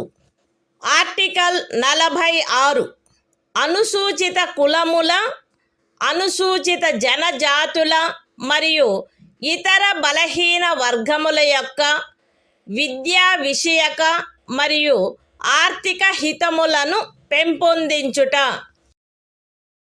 ప్రజలలో బలహీన వర్గముల, ప్రత్యేకించి అనుసూచిత కులముల మరియు అనుసూచిత జనజాతుల విద్యా విషయక మరియు ఆర్థిక హితమును రాజ్యము విశేష శ్రద్ధతో పెంపొందించవలెను మరియు సాంఘిక అన్యాయము నుండి సకల విధములగు శోషణల నుండి వారిని రక్షించవలెను. The Constitution of India, Part 4, Directive Principles of State Policy. Article 46, Promotion of educational and economic interests of scheduled castes, scheduled tribes, and other weaker sections. The state shall promote with special care the educational and economic interests of the weaker sections of the people, and, in particular, of the scheduled castes and the scheduled tribes, and shall protect them from social injustice and all forms of exploitation.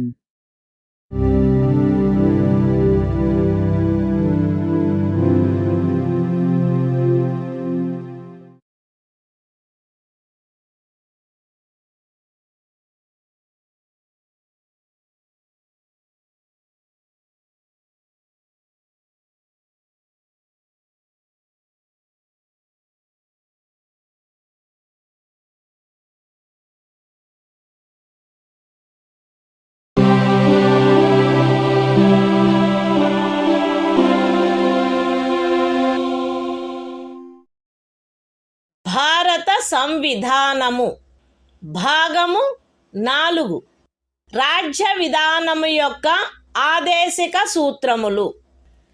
Article 47 ఆహార పుష్టి స్థాయిని, జీవన స్థాయిని పెంచుటలో మరియు ప్రజారోగ్యమును మెరుగుపరచుటలో రాజ్యము యొక్క కర్తవ్యము.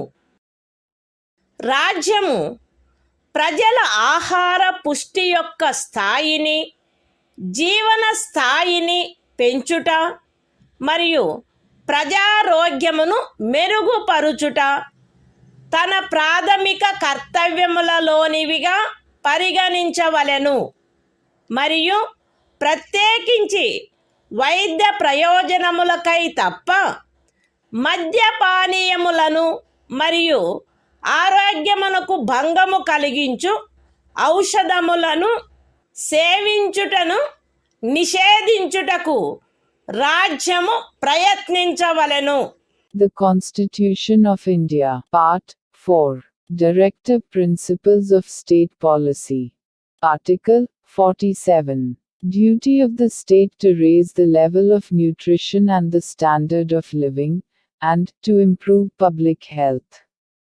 The state shall regard the raising of the level of nutrition and the standard of living of its people, and the improvement of public health, as among its primary duties, and, in particular, the state shall endeavor to bring about prohibition of the consumption, except for medicinal purposes, of intoxicating drinks and of drugs, which are injurious to health.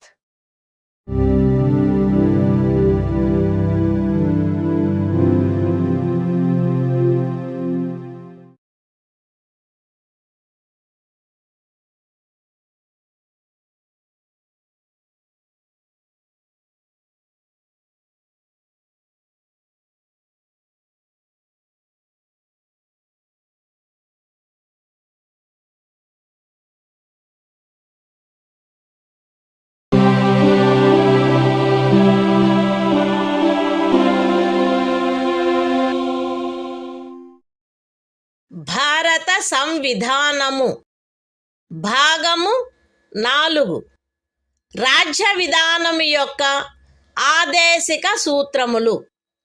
Article 48 వ్యవసాయ మరియు పశు సంవర్ధనము యొక్క వ్యవస్థీకరణ.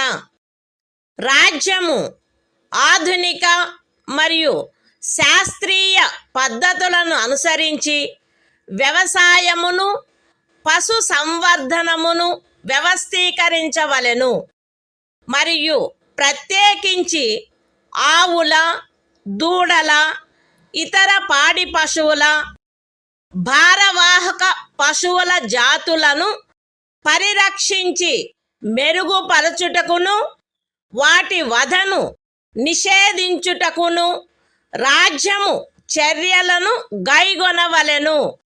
The Constitution of India, Part 4, Directive Principles of State Policy. Article 48. Organization of Agriculture and Animal Husbandry. The state shall endeavor to organize agriculture and animal husbandry on modern and scientific lines, and shall, in particular, take steps for preserving and improving the breeds and prohibiting the slaughter of cows and calves and other milch and draft cattle.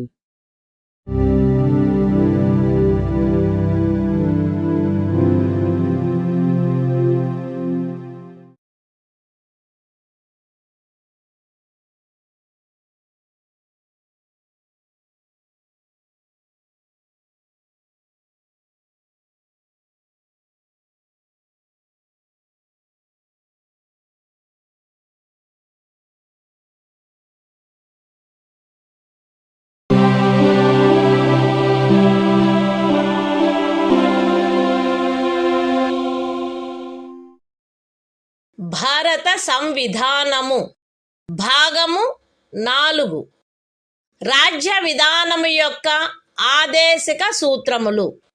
Article 48 ఏ పరిసరముల రక్షణ మరియు అభివృద్ధి మరియు అడవుల వన్యప్రాణుల సంరక్షణ.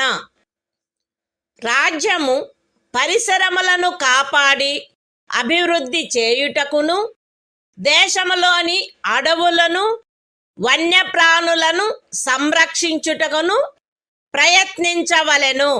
The Constitution of India, Part 4, Directive Principles of State Policy. Article 48A. Protection and improvement of environment, and safeguarding of forests and wildlife. The state shall endeavor to protect and improve the environment, and to safeguard the forests and wildlife of the country.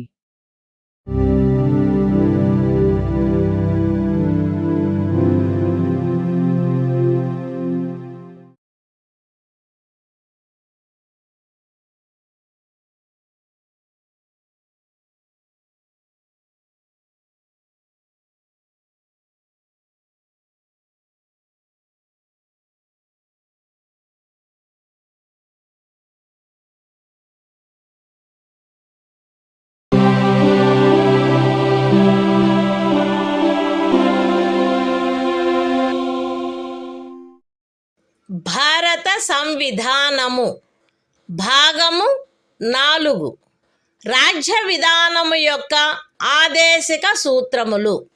Article 49 జాతీయ ప్రాముఖ్యము గల స్మారక చిహ్నములను రక్షించుట.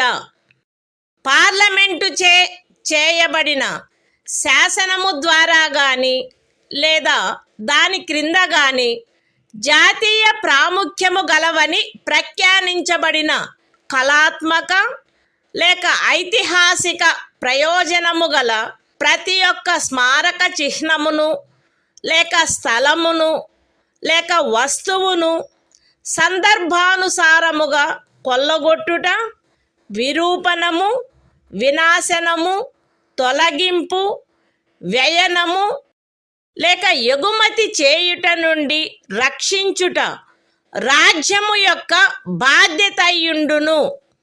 The Constitution of India, Part 4, Directive Principles of State Policy. Article 49. Protection of monuments and places and objects of national importance. It shall be the obligation of the state to protect every monument, or place, or object of artistic or historic interest, declared by or under law made by Parliament to be of national importance, from spoliation, disfigurement, destruction, removal, disposal or export, as the case may be.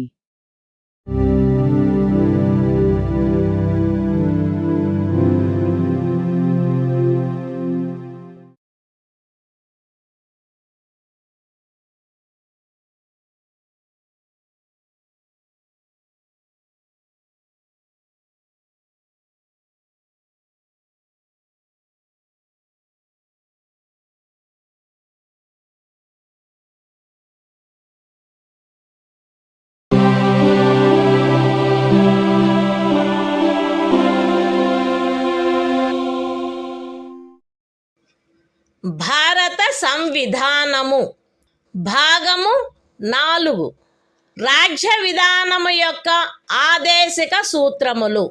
Article 50 న్యాయపాలికను కార్యపాలక వర్గము నుండి వేరుపరుచుట.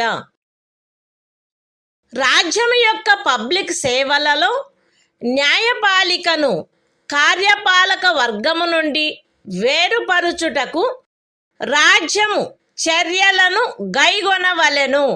The Constitution of India, Part 4, Directive Principles of State Policy. Article 50. Separation of judiciary from executive. The state shall take steps to separate the judiciary from the executive, in the public services of the state.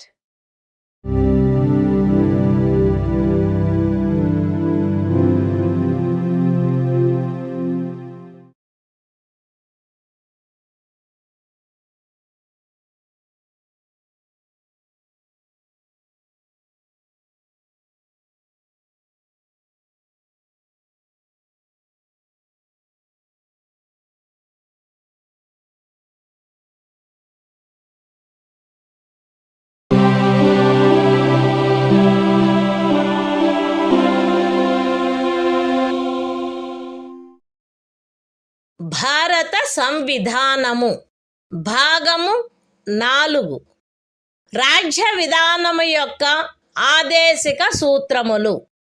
Article 51 అంతర్జాతీయ శాంతి భద్రతలను పెంపొందించుట.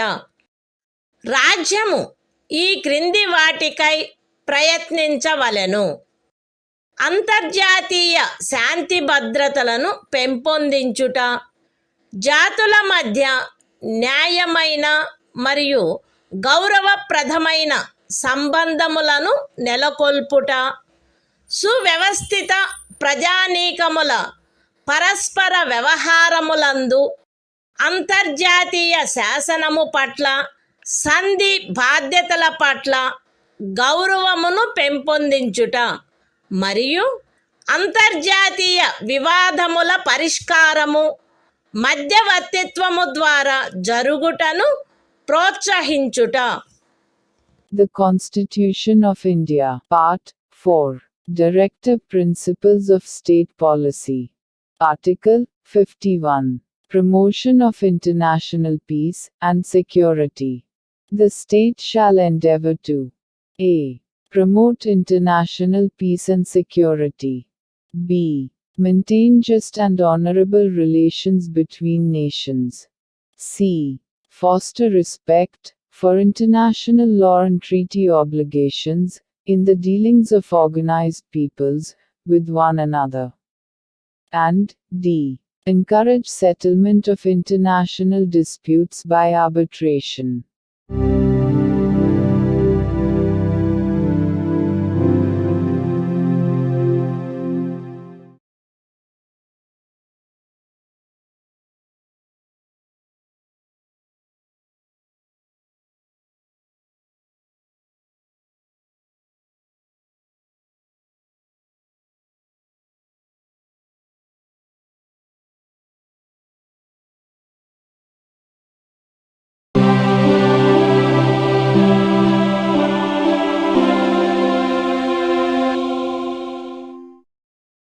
భారత సంవిధానము భాగము 4A మౌలిక కర్తవ్యములు. Article 51A ప్రతి భారత పౌరునికి సంవిధానమునకు కట్టుబడి ఉండుట మరియు దాని ఆదర్శములను, సంస్థలను, జాతీయ పతాకమును, జాతీయ గీతమును గౌరవించుట, జాతీయ స్వాతంత్ర పోరాటమునకు స్ఫూర్తినిచ్చిన ఉన్నతాదర్శములను జ్ఞప్తి అందించుకొని వాటిని పాటించుట, భారతదేశ సార్వభౌమతను, ఐక్యతను మరియు అఖండతను సమర్థించి కాపాడుట, దేశమును రక్షించుట మరియు కోరినప్పుడు జాతీయ సేవ చేయుట, భారత ప్రజలందరి మధ్య మత, భాష మరియు ప్రాంతము లేక వర్గ వైవిధ్యముల అధిగమించి సామరస్యమును, సోదర భావమును పెంపొందించుట మరియు స్త్రీల గౌరవమును న్యూనపరుచు ఆచారములను విడనాడుట, మన సమ్మిశ్ర సంస్కృతి యొక్క సుసంపన్న సాంప్రదాయమును గౌరవించి పరిరక్షించుట, అడవులు, సరస్సులు, నదులు మరియు వన్యప్రాణులతో సహా ప్రకృతి సిద్ధమైన పరిసరములను కాపాడి అభివృద్ధి చేయుట, మరియు ప్రాణికోటి పట్ల కరుణను కలిగియుండుట, వైజ్ఞానిక దృక్పథమును, మానవతావాదమును, జిజ్ఞాసను మరియు సంస్కరణా శక్తిని పెంపొందించుకొనుట, పబ్లిక్ ఆస్తిని సంరక్షించుట మరియు హింసను విడనాడుట, దేశ ప్రజల కృషి మరియు సాధనముల ఉన్నత స్థాయిలను నిరంతరం అందుకొనున్నట్లుగా వ్యష్టి మరియు సమష్టి కార్యరంగములన్నింటిలో శ్రేష్టతకై పాటుపడుట, తల్లి, తండ్రి లేక సంరక్షకుడు 6 మరియు 14 సంవత్సరముల మధ్య వయసు కలిగిన తమ పిల్లలకు లేక పోషితునికి విద్యావకాశములను కలగచేయుట కర్తవ్యమై ఉండవలెను. The Constitution of India, Part 4A. Fundamental Duties. Article 51A. Fundamental Duties. It shall be the duty of every citizen of India to abide by the Constitution and respect its ideals and institutions, the national flag and the national anthem. B. To cherish and follow the noble ideals which inspired our national struggle for freedom. C. To uphold and protect the sovereignty, unity and integrity of India. D. To defend the country and render national service when called upon to do so. A. To promote harmony and the spirit of common brotherhood amongst all the people of India, transcending religious, linguistic and regional, or sectional diversities. To renounce practices derogatory to the dignity of women. F. To value and preserve the rich heritage of our composite culture. G. To protect and improve the natural environment, including forests, lakes, rivers and wildlife, and to have compassion for living creatures. H. To develop the scientific temper, humanism, and the spirit of inquiry and reform. I. To safeguard public property and to abjure violence. J. To strive towards excellence in all spheres of individual and collective activity, so that the nation constantly rises to higher levels of endeavor and achievement. K. Who is a parent or guardian, to provide opportunities for education to his child, or, as the case may be, what between the age of 6 and 14 years.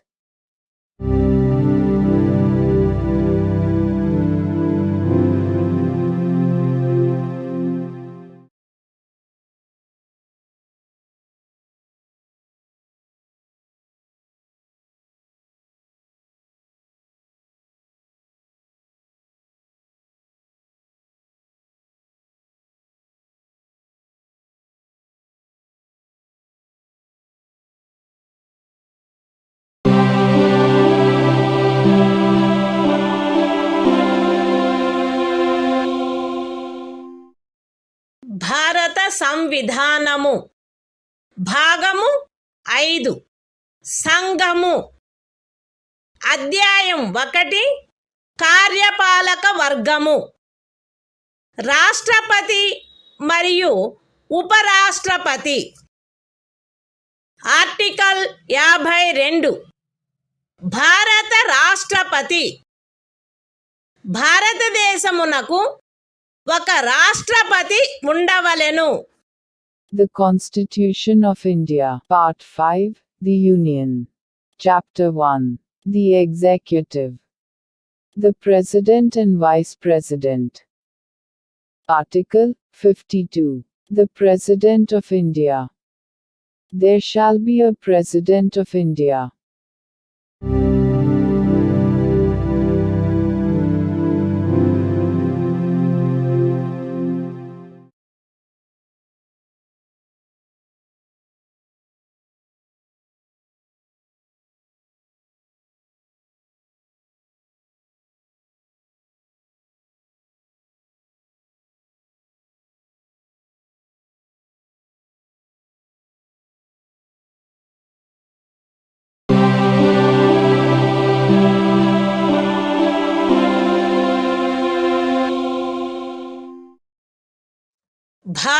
సంవిధానము భాగము 5 సంఘము అధ్యాయము 1 కార్యపాలక వర్గము రాష్ట్రపతి మరియు ఉపరాష్ట్రపతి article 53 సంఘము యొక్క కార్యపాలకాధికారము సంఘము యొక్క కార్యపాలకాధికారము రాష్ట్రపతి యందు నిహితమై ఉండవలెను. ఆయన దానిని స్వయముగా లేక తనకు అధీనస్థులగు అధికారుల ద్వారా ఈ సంవిధానమును అనుసరించి వినియోగించవలెను. పూర్వగామి నిబంధన యొక్క సాధారణతకు భంగము కలగకుండా సంఘము యొక్క రక్షణ బలములపై సర్వాధిపత్యము రాష్ట్రపతి యందు నిహితమై ఉండవలెను మరియు దాని వినియోగము శాసనము ద్వారా క్రమబద్ధము చేయబడవలెను. ఈ అనుచ్ఛేదములోనిదేదియు అస్తిత్వంలోనున్న ఏదేని శాసనము ద్వారా ఏదేని రాజ్య ప్రభుత్వమునకు గాని ఇతర ప్రాధికారికి గాని ప్రదత్తము చేయబడిన ఏవేని కృత్యములను రాష్ట్రపతికి అంతరణ చేయునిదిగా భావింపబడరాదు. లేక రాష్ట్రపతి మినహా ఇతర ప్రాధికారులకు శాసనము ద్వారా కృత్యములను ప్రదత్తము చేయుట నుండి పార్లమెంటును నివారించదు. The Constitution of India, Part 5, The Union. Chapter 1. The Executive. The President and Vice President. Article 53. Executive Power of the Union. 1. The executive power of the Union shall be vested in the President, and shall be exercised by him, either directly, or through officers, subordinate to him, in accordance with this Constitution. 2.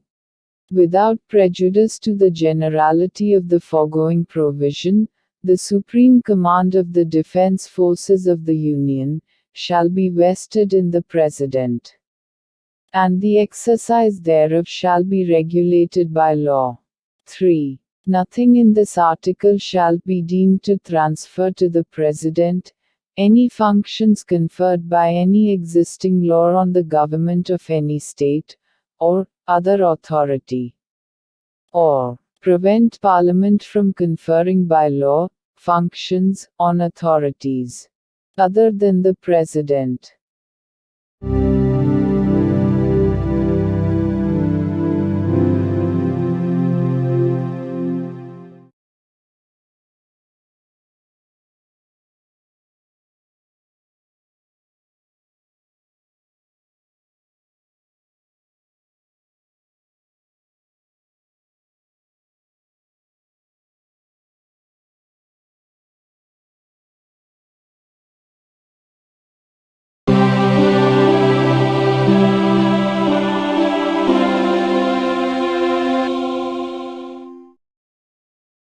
భారత సంవిధానము భాగము 5 సంఘము అధ్యాయము 1 కార్యపాలక వర్గము రాష్ట్రపతి మరియు ఉపరాష్ట్రపతి article 54 రాష్ట్రపతి ఎన్నిక రాష్ట్రపతి ఈ క్రింది వారితో కూడిన నిర్వాచక గణము యొక్క సభ్యులచే ఎన్నుకొనబడవలెను. పార్లమెంటు ఉభయ సదనములోని ఎన్నుకొనబడిన సభ్యులు మరియు రాజ్య శాసన సభలలోని ఎన్నుకొనబడిన సభ్యులు. విశదీకరణ ఈ అనుచ్ఛేదము మరియు అనుచ్ఛేదము 55లోని రాజ్యము అను పదములో ఢిల్లీ జాతీయ రాజధాని రాజ్యక్షేత్రము మరియు పాండిచ్చేరి సంఘ రాజ్యక్షేత్రము చేరియుండును. The Constitution of India, Part 5, The Union. Chapter 1. The Executive. The President and Vice President. Article 54. Election of President. The President shall be elected by the members of an electoral college, consisting of a. the elected members of both houses of Parliament, and b. the elected members of the legislative assemblies of the states. Explanation. In this article, and in Article 55, state includes the National Capital Territory of Delhi, and the Union Territory of Pondicherry.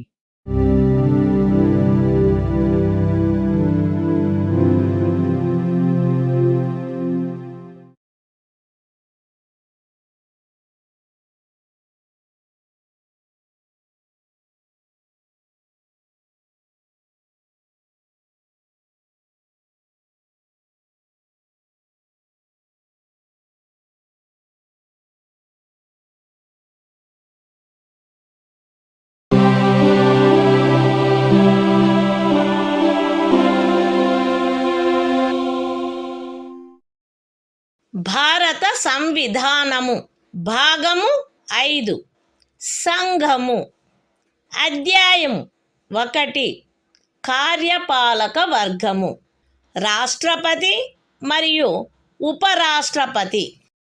Article 55 రాష్ట్రపతిని ఎన్నుకొను రీతి. రాష్ట్రపతి యొక్క ఎన్నికలో వివిధ రాజ్యముల ప్రాతినిధ్య ప్రమాణము ఆచరణీయమైనంత మేరకు ఏకరూపముగా ఉండవలెను. రాజ్యముల మధ్య అట్టి ఏకరూపతను చేకూర్చుటకుగాను మరియు మొత్తము రాజ్యములకును సంఘమునకును మధ్య సమత్వమును చేకూర్చుటకుగాను అట్టి ఎన్నికలో పార్లమెంటులోని మరియు ప్రతి రాజ్య శాసనసభలోని ఎన్నుకొనబడిన ప్రతి సభ్యుడు ఇచ్చుటకు హక్కు కలిగియున్న ఓట్ల సంఖ్యను ఈ క్రింది రీతిగా నిర్ధారణ చేయవలెను. ఏ. రాజ్యం యొక్క జనసంఖ్యను ఆ రాజ్య శాసనసభలోని ఎన్నుకొనబడిన మొత్తము సభ్యుల సంఖ్యతో భాగించగా వచ్చు భాగఫలములో 1000 యొక్క గుణిజములు ఎన్నియుండునో అన్ని ఓట్లను రాజ్య శాసనసభకు ఎన్నుకొనబడిన ప్రతి సభ్యుడు కలిగి ఉండవలెను. బి. 1000 యొక్క సదరు గుణిజములను లెక్కించిన పిమ్మట శేషము 500కు తగ్గనిచో ఉపఖండము ఏలో నిర్దేశింపబడిన ప్రతి సభ్యునకు గల ఓట్ల సంఖ్యకు అదనముగా 1 ఓటును చేర్చవలెను. సి. ఉపఖండములు ఏ మరియు బిల క్రింద రాజ్య శాసనసభలోని సభ్యులకు నియతమైన ఓట్ల మొత్తపు సంఖ్యను పార్లమెంటు ఉభయ సదనములో ఎన్నుకొనబడిన సభ్యుల మొత్తము సంఖ్యతో భాగించగా ఏ సంఖ్య వచ్చునో అన్ని ఓట్లను పార్లమెంటు ఉభయ సదనములోని ఎన్నుకోబడిన ప్రతి సభ్యుడు కలిగి ఉండవలెను. సగమునకు మించిన భిన్నమును 1గా పరిగణించవలెను. ఇతర భిన్నములను ఉపేక్షించవలెను. రాష్ట్రపతి ఎన్నిక ఏకల అంతరణీయ ఓటు ద్వారా అనుపాతిక ప్రాతినిధ్య పద్ధతును అనుసరించి జరగవలెను మరియు అట్టి ఎన్నికలో పోలింగు రహస్యపు బ్యాలెట్ పద్ధతిలో జరగవలెను. విశదీకరణ. ఈ అనుచ్ఛేదములో జనసంఖ్య అను పదబంధమునకు కడపటిదియు అందుకు సంబంధించిన అంకెలు ప్రచురింపబడినదియు అగు జనగణనతో అభినిశ్చితమైన జనసంఖ్య అని అర్థము. అయితే ఈ విశదీకరణలో కడపటిదియు అందుకు సంబంధించిన అంకెలు ప్రచురింపబడినట్టిదియు అగు జనగణనకు గల నిర్దేశమును 2026వ సంవత్సరం పిమ్మట చేయబడు మొదటి జనగణనకు సంబంధించిన అంకెలు ప్రచురించబడు వరకు 1971వ సంవత్సరపు జనగణనకు నిర్దేశమైనట్లు అన్వయించుకొనవలెను. The Constitution of India, Part 5, The Union. Chapter 1. The Executive, the President and Vice President. Article 55. Manner of election of President. 1. As far as practicable, there shall be uniformity in the scale of representation of the different states at the election of the President. 2. For the purpose of securing such uniformity among the states, inter se, as well as parity between the states as a whole and the Union, the number of votes, which each elected member of Parliament, and of the Legislative Assembly of each state, is entitled to cast at such election, shall be determined in the following manner. A. Every elected member of the Legislative Assembly of a state shall have as many votes as there are multiples of 1,000. In the quotient obtained by dividing the population of the state by the total number of the elected members of the Assembly. B. If, after taking the said multiples of 1,000, the remainder is not less than 500, then the vote of each member referred to in subclause A shall be further increased by 1. C. Each elected member of either House of Parliament shall have such number of votes as may be obtained by dividing the total number of votes assigned to the members of the legislative assemblies of the states under subclauses A and B by the total number of the elected members of both houses of Parliament, fractions exceeding 1/2 being counted as one and other fractions being disregarded. 3. The election of the President shall be held in accordance with the system of proportional representation, by means of the single transferable vote, and the voting at such election shall be by secret ballot. Explanation. In this article, the expression population means the population as ascertained at the last preceding census, of which the relevant figures have been published. Provided that the reference in this explanation to the last preceding census, of which the relevant figures have been published shall, until the relevant figures for the first census taken after the year 2026 have been published, be construed as a reference to the 1971 census.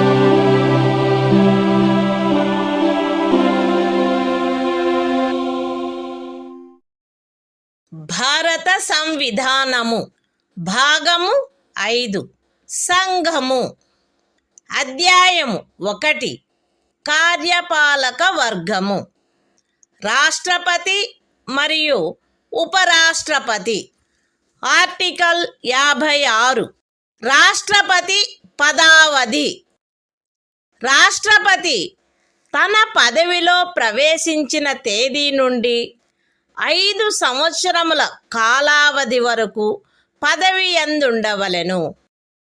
అయితే రాష్ట్రపతి తన చేవ్రాలుతో ఉపరాష్ట్రపతికి లేఖ రాయుట ద్వారా తన పదవికి రాజీనామా ఇవ్వవచ్చును. రాష్ట్రపతిని సంవిధానాతిక్రమణము కావించినందుకు 61వ అనుచ్ఛేదములో నిబంధించబడిన రీతిగా మహాభియోగము ద్వారా పదవి నుండి తొలగించవచ్చును. రాష్ట్రపతి తన పదావధి ముగిసినప్పటికీ తన ఉత్తరాధికారి ఆ పదవిలో ప్రవేశించు వరకు పదవిలో కొనసాగవలెను. ఖండము 1 యొక్క వినాయింపులోని ఖండము ఏ క్రింద ఉపరాష్ట్రపతికి పంపబడిన రాజీనామా పత్రమును ఆయన లోక్సభ అధ్యక్షునికి తక్షణమే పంపవలెను. The Constitution of India, Part 5, The Union. Chapter 1. The Executive. The President and Vice President. Article 56. Term of Office of President. 1. The President shall hold office for a term of 5 years, from the date on which he enters upon his office. Provided that a. The President may, by writing under his hand addressed to the Vice President, resign his office. b.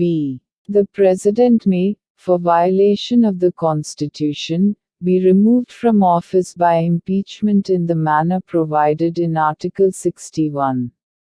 c. The President shall, notwithstanding the expiration of his term, continue to hold office, until his successor enters upon his office. 2. Any resignation addressed to the Vice President under Clause A of the proviso to Clause 1 shall forthwith be communicated, by him, to the Speaker of the House of the People.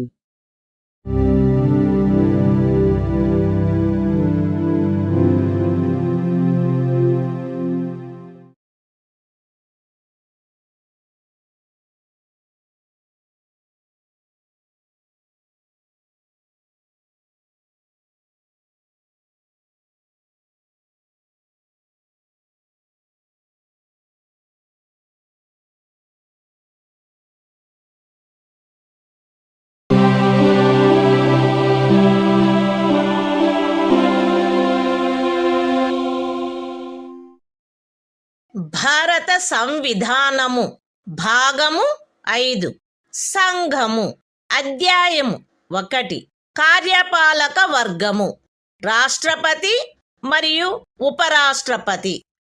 Article 57 తిరిగి ఎన్నికకు పాత్రత. రాష్ట్రపతి పదవియందున్నా లేక ఆ పదవియందుండిన ఏ వ్యక్తి అయినను ఈ సంవిధానములోని ఇతర నిబంధనలకు అత్యధీనమై ఆ పదవికి తిరిగి ఎన్నుకొనుబడుటకు పాత్రుడై ఉండును. The Constitution of India, Part 5, The Union. Chapter 1. The Executive. The President and Vice President. Article 57. Eligibility for re-election.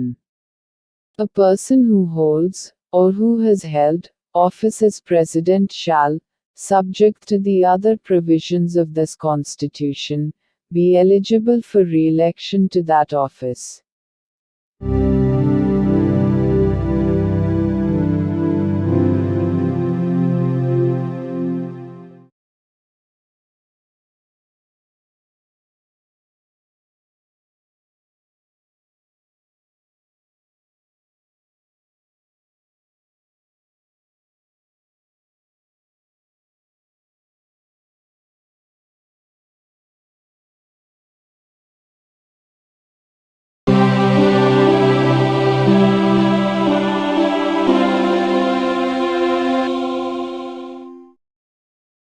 భారత సంవిధానము భాగము 5 సంఘము అధ్యాయము 1 కార్యపాలక వర్గము రాష్ట్రపతి మరియు ఉపరాష్ట్రపతి.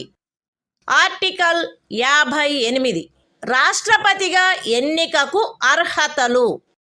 ఏ వ్యక్తి గాని భారతదేశ పౌరుడై ఉన్ననే తప్ప 35 సంవత్సరముల వయస్సు పూర్తి అయిననే తప్ప మరియు లోక్సభ సభ్యుడుగా ఎన్నుకొనబడుటకు అర్హుడై ఉన్ననే తప్ప రాష్ట్రపతిగా ఎన్నుకోబడుటకు పాత్రుడు కాడు.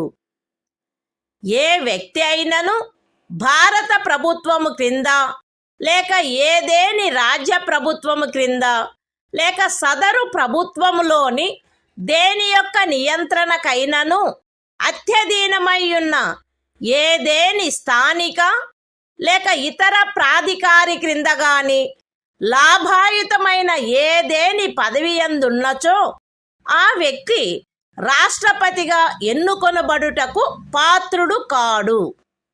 విశదీకరణ: ఈ అనుచ్ఛేదపు నిమిత్తము ఎవరేని వ్యక్తి సంఘము యొక్క రాష్ట్రపతిగా లేక ఉపరాష్ట్రపతిగా లేక ఏదేని రాజ్యము యొక్క గవర్నరుగా లేక సంఘము యొక్క లేక ఏదేని రాజ్యము యొక్క మంత్రిగానున్న కారణమును బట్టి మాత్రమే లాభాయుతమైన పదవి యందున్నట్లు భావించబడరాదు. The Constitution of India, Part 5, The Union. Chapter 1. The Executive. The President and Vice President. Article 58. Qualifications for election as President. 1. No person shall be eligible for election as President, unless he is a citizen of India, has completed the age of 35 years, and is qualified for election, as a member of the House of the People. 2. A person shall not be eligible for election as President if he holds any office of profit, under the Government of India, or the Government of any state, or under any local or other authority, subject to the control of any of the said governments. Explanation. For the purposes of this article, a person shall not be deemed to hold any office of profit, by reason only that he is the President or Vice President of the Union, or the Governor of any state, or as a minister either for the Union or for any state.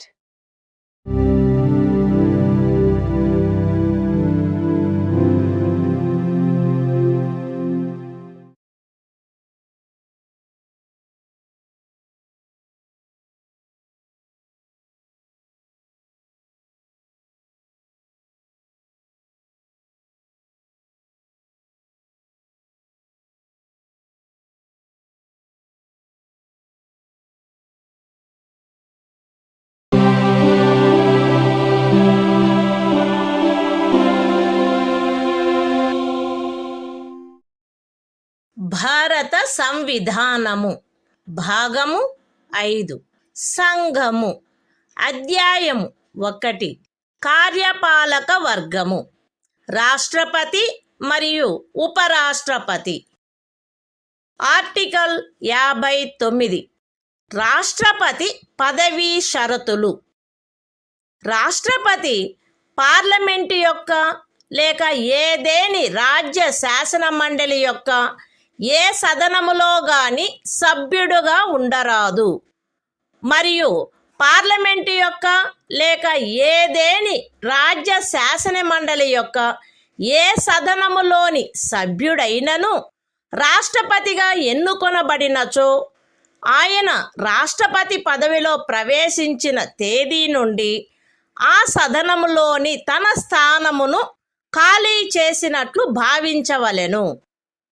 రాష్ట్రపతి లాభాయుతమైన ఏదేని ఇతర పదవి యందు ఉండరాదు. రాష్ట్రపతి అద్దె చెల్లించకుండా తన అధికార నివాస గృహములను ఉపయోగించుకొనుటకు హక్కు కలిగియుండును మరియు పార్లమెంటు శాసనము ద్వారా నిర్ధారణ చేయు ఉపలబ్ధులకు, భత్యములకు మరియు విశేషాధికారములకు మరియు తద్విషయమున అట్లు నిబంధన చేయబడు వరకు 2వ అనుసూచిలో నిర్దిష్టపరచబడిన ఉపలబ్ధులకు, భత్యములకు మరియు విశేషాధికారములకు ఆయన హక్కు కలిగియుండును. రాష్ట్రపతి యొక్క ఉపలబ్ధులు మరియు భత్యములు ఆయన పదావధిలో తగ్గించబడరాదు. The Constitution of India, Part 5, The Union. Chapter 1. The Executive. The President and Vice President. Article 59. Conditions of President's office.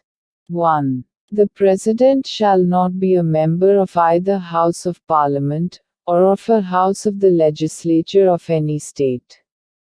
And, if a member of either House of Parliament or of a House of the Legislature of any state be elected President, he shall be deemed to have vacated his seat in that House, on the date on which he enters upon his office as President. 2. The President shall not hold any other office of profit. 3. The President shall be entitled without payment of rent to the use of his official residences, and shall be also entitled to such emoluments, allowances, and privileges as may be determined by Parliament by law.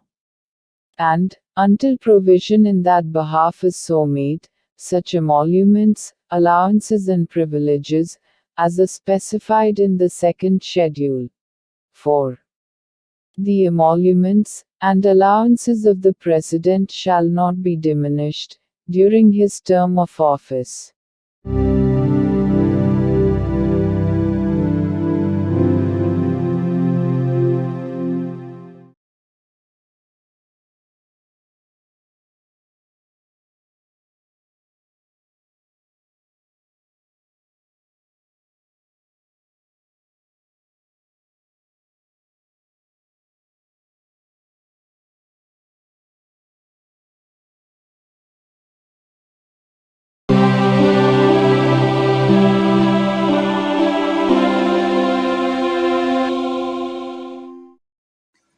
భారత సంవిధానము భాగము 5 సంఘము అధ్యాయము 1 కార్యపాలక వర్గము రాష్ట్రపతి మరియు ఉపరాష్ట్రపతి article 60 రాష్ట్రపతిచే ప్రమాణము లేక ప్రతిజ్ఞ ప్రతి రాష్ట్రపతి మరియు రాష్ట్రపతిగా వ్యవహరించు లేక రాష్ట్రపతి కృత్యములను నిర్వహించు ప్రతి వ్యక్తి తన పదవిలో ప్రవేశించుటకు పూర్వము భారతదేశ ముఖ్య న్యాయమూర్తి సమక్షమున లేక ఆయన హాజరు లేనప్పుడు సర్వోన్నత న్యాయస్థాన న్యాయాధీశులలో అందుబాటులోనున్న వారిలో అందరికంటే సీనియర్ న్యాయాధీశుని సమక్షమున గాని ఈ క్రింది రూపములో ప్రమాణము లేక ప్రతిజ్ఞ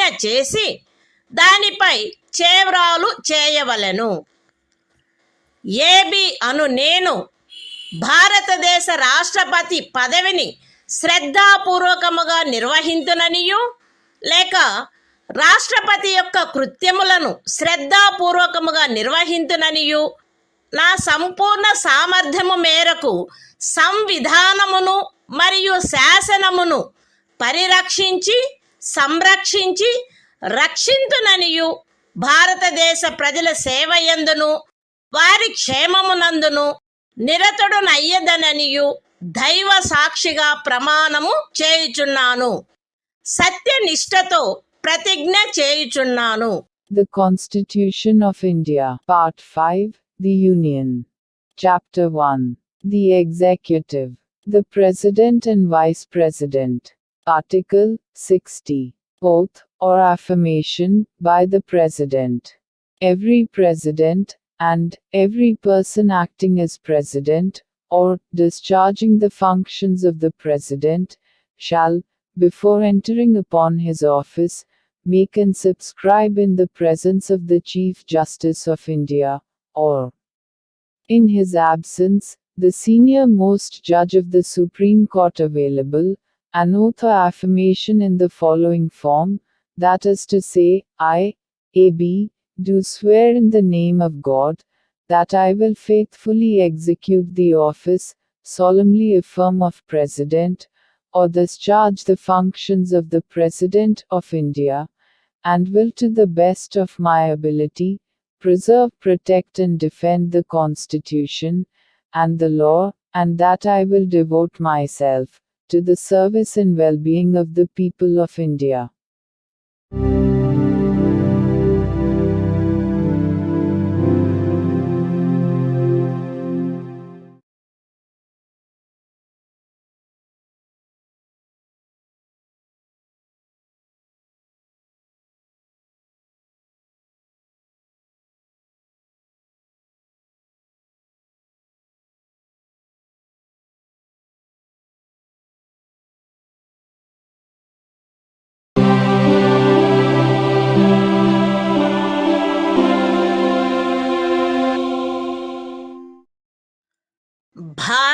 సంవిధానము భాగము 5 సంఘము అధ్యాయము 1 కార్యపాలక వర్గము రాష్ట్రపతి మరియు ఉపరాష్ట్రపతి ఆర్టికల్ 61 రాష్ట్రపతిపై మహాభియోగము తెచ్చుటకు ప్రక్రియ సంవిధానాతిక్రమణము కావించినాడని రాష్ట్రపతిపై మహాభియోగము జరపబడవలసినప్పుడు పార్లమెంటు యొక్క ఏ సదనము చేనైనను ఆరోపణ చేయబడవలెను.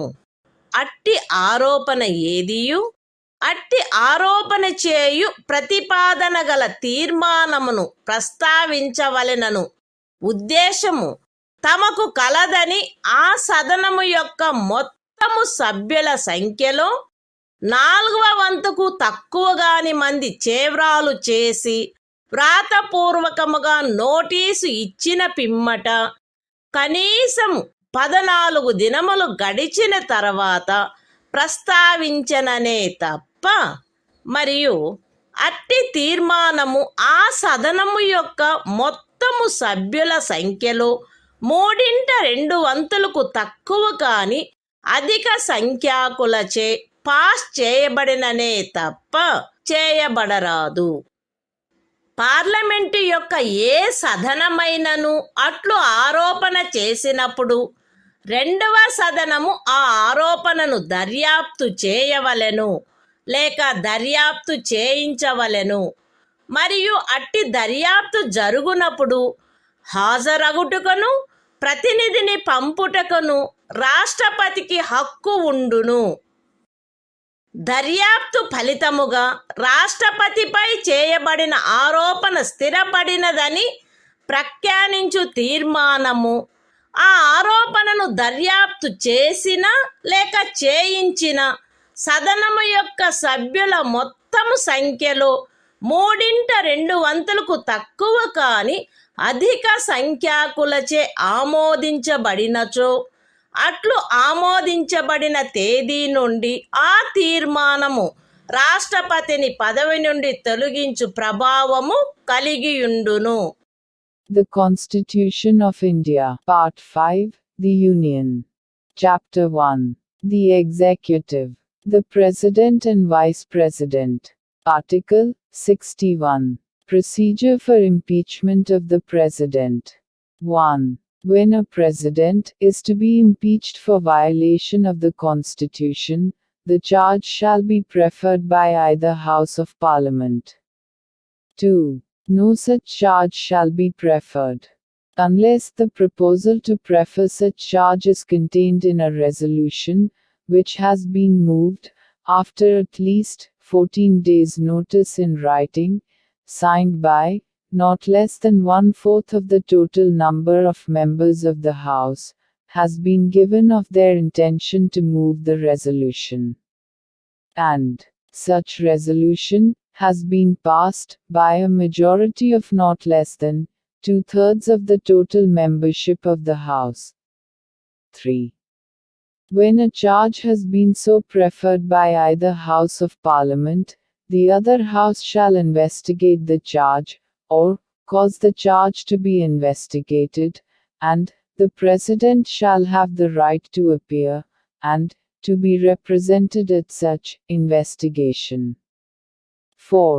If as a result of the investigation, a resolution is passed by a majority of not less than 2/3 of the total membership of the House, by which the charge was investigated, or caused to be investigated, declaring that the charge preferred against the President has been sustained, such resolution shall have the effect of removing the President from his office, as from the date on which the resolution is so passed.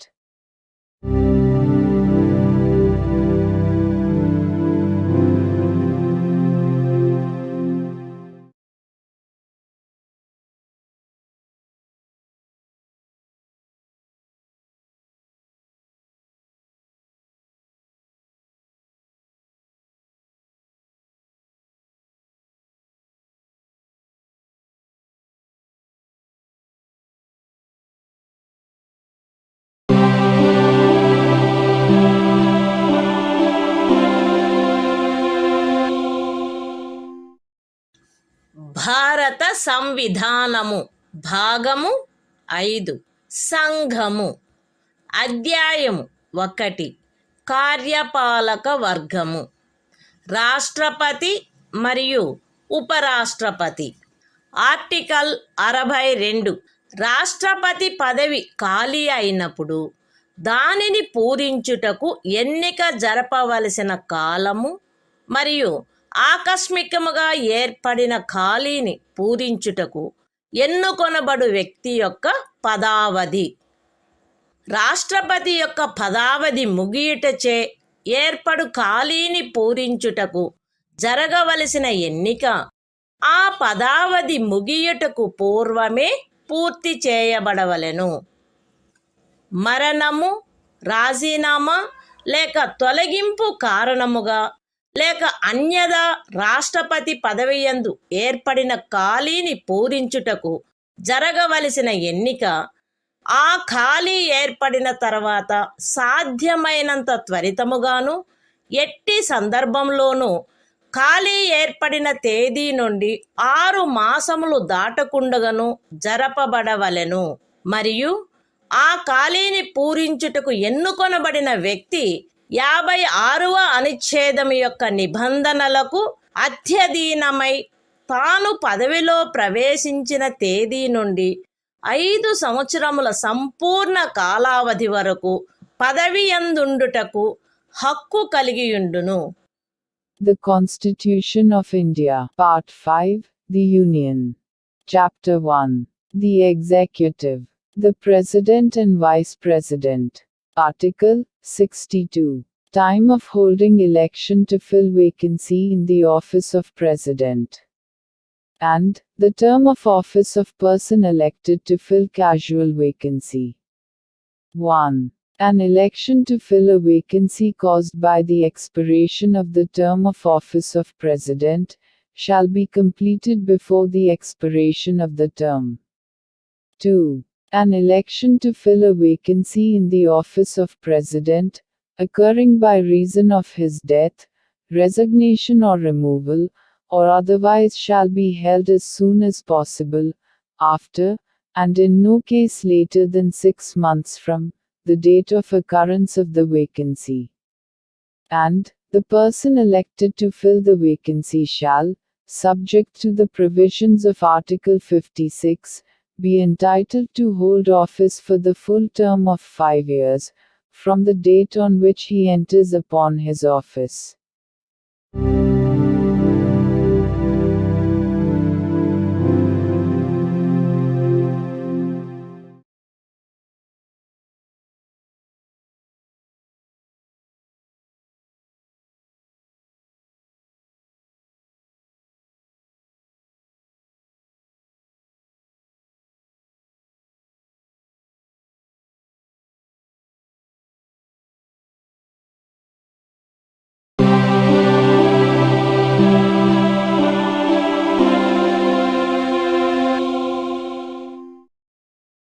భారత సంవిధానము భాగము 5 సంఘము. అధ్యాయము 1 కార్యపాలక వర్గము. రాష్ట్రపతి మరియు ఉపరాష్ట్రపతి. Article 63. భారత ఉపరాష్ట్రపతి. భారతదేశమునకు ఒక ఉపరాష్ట్రపతి ఉండవలెను. The Constitution of India, Part 5, The Union. Chapter 1. The Executive. The President and Vice President. Article 63. The Vice President of India. There shall be a Vice President of India.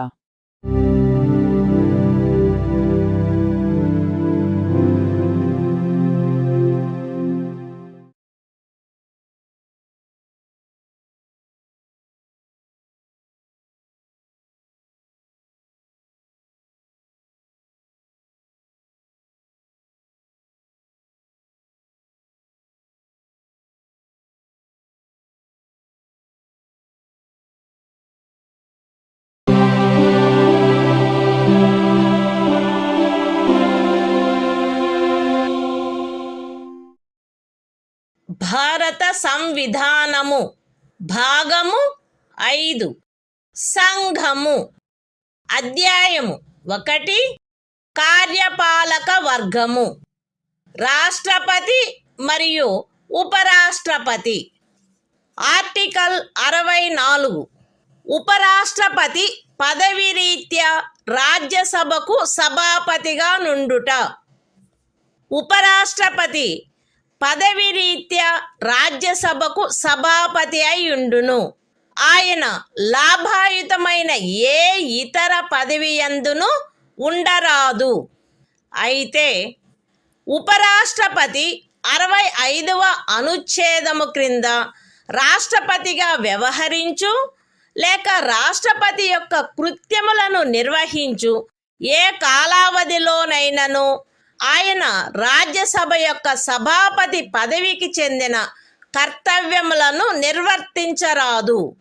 మరియు 97వ అనుచ్ఛేదము క్రింద రాజ్యసభ యొక్క సభాపతికి చెల్లించబడదగు ఎట్టి జీతమునకు లేక భత్యమునకు ఆయన హక్కు కలిగియుండడు. The Constitution of India, Part 5, The Union. Chapter 1. The Executive. The President and Vice President. Article 64. The Vice President, to be, ex officio Chairman of the Council of States.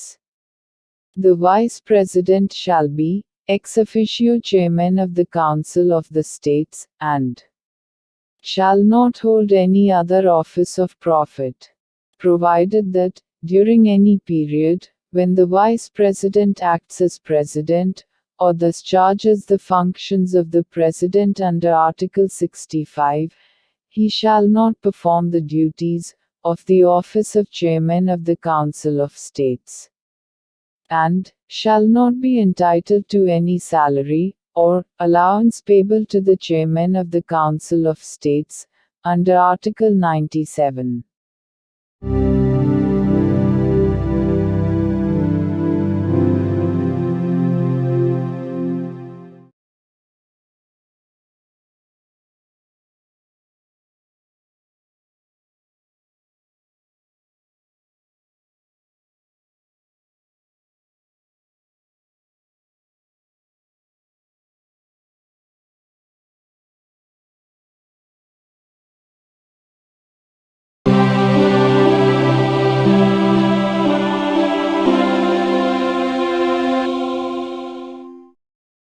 భారత సంవిధానము.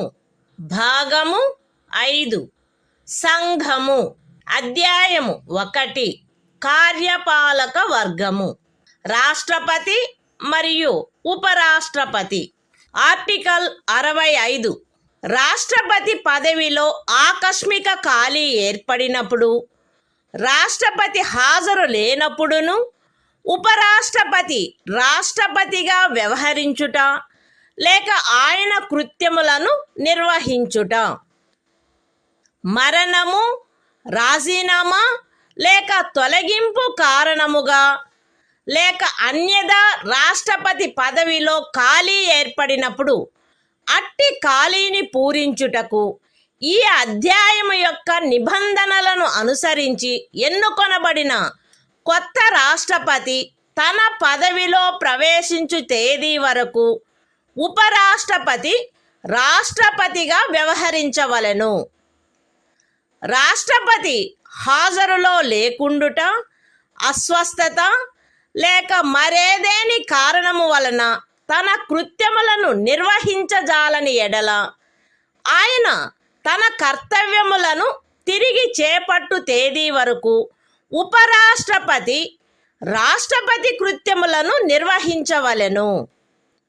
ఉపరాష్ట్రపతి అట్లు రాష్ట్రపతిగా వ్యవహరించు లేక రాష్ట్రపతి యొక్క కృత్యములను నిర్వహించు కాలావధిలోను ఆ కాలావధికి సంబంధించి రాష్ట్రపతికి గల సర్వాధికారములను ఉన్ముక్తతాధికారములను కలిగియుండును. పార్లమెంటు శాసనము ద్వారా నిర్ధారణ చేయు ఉపలబ్ధులకు, భత్యములకు మరియు విశేషాధికారములకు మరియు అట్లు నిబంధన చేయబడు వరకు రెండవ అనుసూచిలో నిర్దిష్టపరచబడిన ఉపలబ్ధులకు, భత్యములకు మరియు విశేషాధికారములకు ఆయన హక్కు కలిగియుండును. The Constitution of India, Part 5, The Union. Chapter 1. The Executive. The President and Vice President. Article 65. The Vice President, to act as President, or to discharge his functions, during casual vacancies in the office, or during the absence of President. 1. In the event of the occurrence of any vacancy in the office of the President, by reason of his death, resignation, or removal, or otherwise, the Vice President shall act as President, until the date on which a new President, elected, in accordance with the provisions of this chapter, to fill such vacancy, enters upon his office. 2. When the President is unable to discharge his functions, owing to absence, illness or any other cause, the Vice President shall discharge his functions, until the date on which the President resumes his duties. 3. The Vice President shall, during, and in respect of, the period while he is so acting as, or discharging the functions of President, have all the powers and immunities of the President, and be entitled to such emoluments, allowances and privileges, as may be determined by Parliament, by law. And, until provision in that behalf is so made, such emoluments, allowances and privileges, as are specified in the second schedule.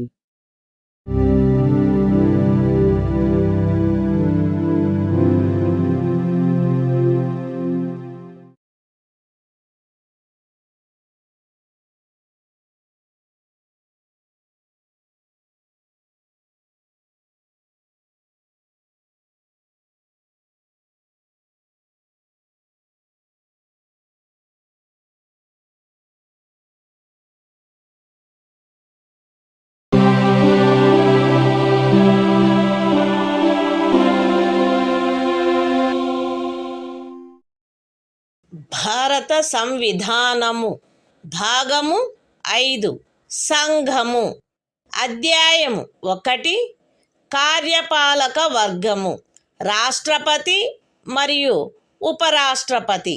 Article 66 ఉపరాష్ట్రపతి ఎన్నిక. ఉపరాష్ట్రపతి parliament ఉభయ సదనముల సభ్యులతో కూడిన నిర్వాచక గణము యొక్క సభ్యులచే ఏకల అంతరణీయ vote ద్వారా అనుపాతిక ప్రాతినిధ్య పద్ధతిని అనుసరించి ఎన్నుకొనబడవలెను మరియు అట్టి ఎన్నికలలో ఓటింగు రహస్యపు బ్యాలెట్ పద్ధతిని జరగవలెను. ఉపరాష్ట్రపతి పార్లమెంటు యొక్క లేక ఏదేని రాజ్య శాసన మండలి యొక్క ఏ సదనములో గాని సభ్యుడుగా ఉండరాదు మరియు పార్లమెంటు యొక్క లేక ఏదేని రాజ్య శాసన మండలి యొక్క ఏ సదనములోని సభ్యుడైనను ఉపరాష్ట్రపతిగా ఎన్నుకోబడినచో ఆయన ఉపరాష్ట్రపతి పదవిలో ప్రవేశించిన తేదీ నుండి ఆ సదనములోని తన స్థానమును ఖాళీ చేసినట్లు భావించబడవలెను. ఏ వ్యక్తి గాని ఆయన భారతదేశ పౌరుడై ఉన్ననే తప్ప ఆయనకు 35 సంవత్సరముల వయస్సు పూర్తి అయిననే తప్ప మరియు ఆయన రాజ్యసభ సభ్యుడుగా ఎన్నుకొనబడుటకు అర్హుడై ఉన్ననే తప్ప ఉపరాష్ట్రపతిగా ఎన్నుకొనబడుటకు పాత్రుడు కాడు.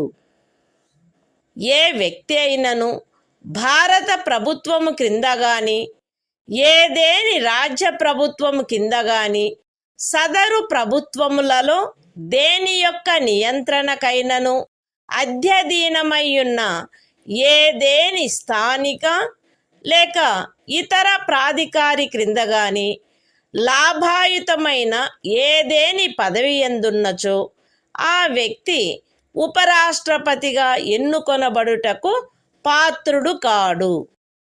విశదీకరణ: ఈ అనుచ్ఛేదపు నిమిత్తము ఎవరేని వ్యక్తి సంఘము యొక్క రాష్ట్రపతిగా లేక ఉపరాష్ట్రపతిగా లేక ఏదేని రాజ్యము యొక్క గవర్నరుగా లేక సంఘము యొక్క లేక ఏదేని రాజ్యము యొక్క మంత్రిగా ఉన్న కారణమును బట్టి మాత్రమే లాభాయుతమైన పదవి యందున్నట్లు భావించరాదు.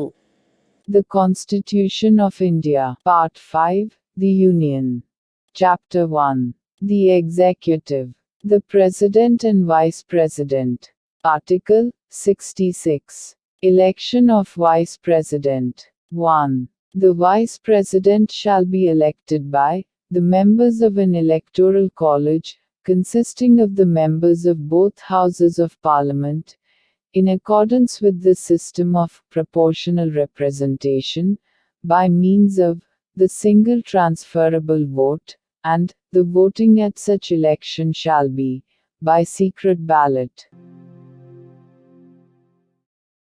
2. The Vice President shall not be a member of either House of Parliament or of a House of the Legislature of any state. And, if a member of either House of Parliament or of a House of the Legislature of any state be elected Vice President, he shall be deemed to have vacated his seat in that House, on the date on which he enters upon his office, as Vice President. 3. No person shall be eligible for election as Vice President, unless he is a citizen of India. B. Has completed the age of 35 years, and C. Is qualified for election as a member of the Council of States. 4.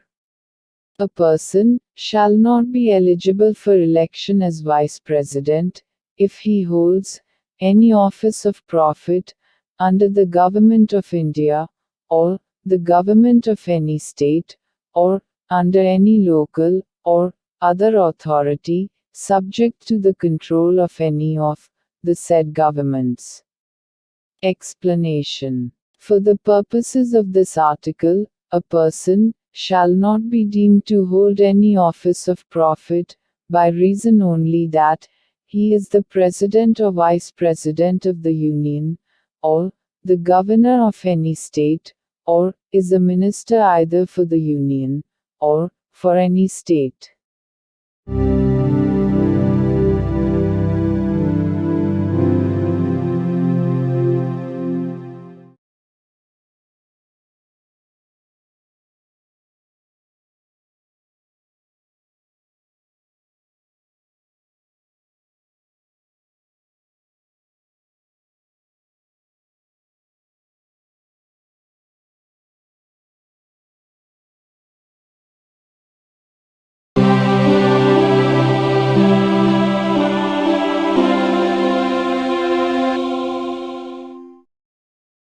భారత సంవిధానము భాగము 5 సంఘము అధ్యాయము 1 కార్యపాలక వర్గము రాష్ట్రపతి మరియు ఉపరాష్ట్రపతి article 67 ఉపరాష్ట్రపతి పదావధి ఉపరాష్ట్రపతి తన పదవిలో ప్రవేశించిన తేదీ నుండి 5 సంవత్సరముల కాలావధి వరకు పదవి యందుండును.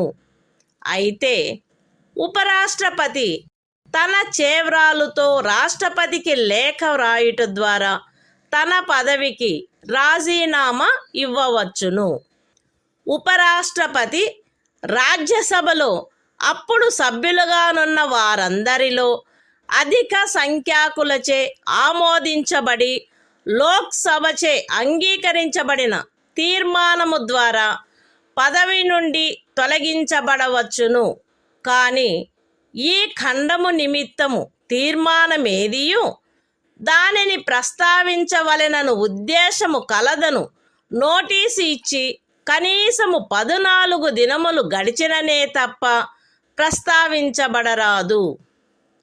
ఉపరాష్ట్రపతి తన పదావధి ముగిసినప్పటికీ తన ఉత్తరాధికారి ఆ పదవిలో ప్రవేశించు వరకు పదవిలో కొనసాగవలెను.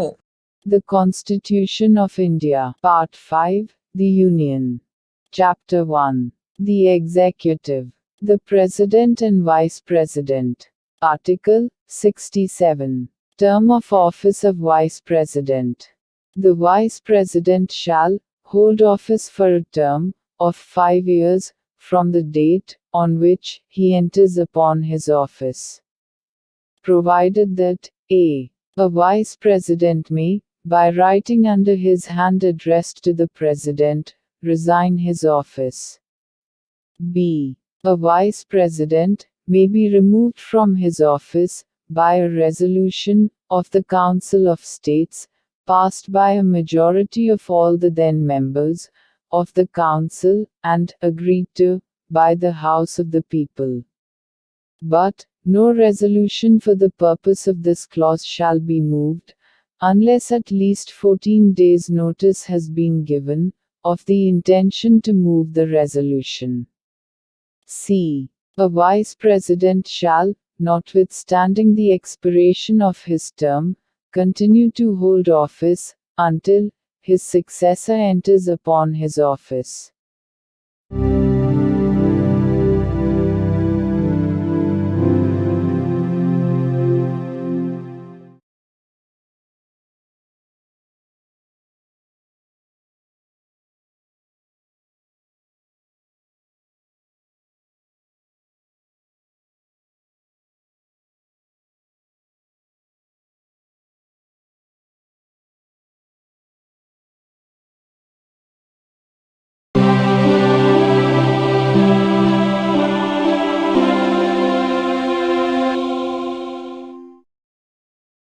భారత సంవిధానము భాగము 5 సంఘము అధ్యాయము 1 కార్యపాలక వర్గము రాష్ట్రపతి మరియు ఉపరాష్ట్రపతి.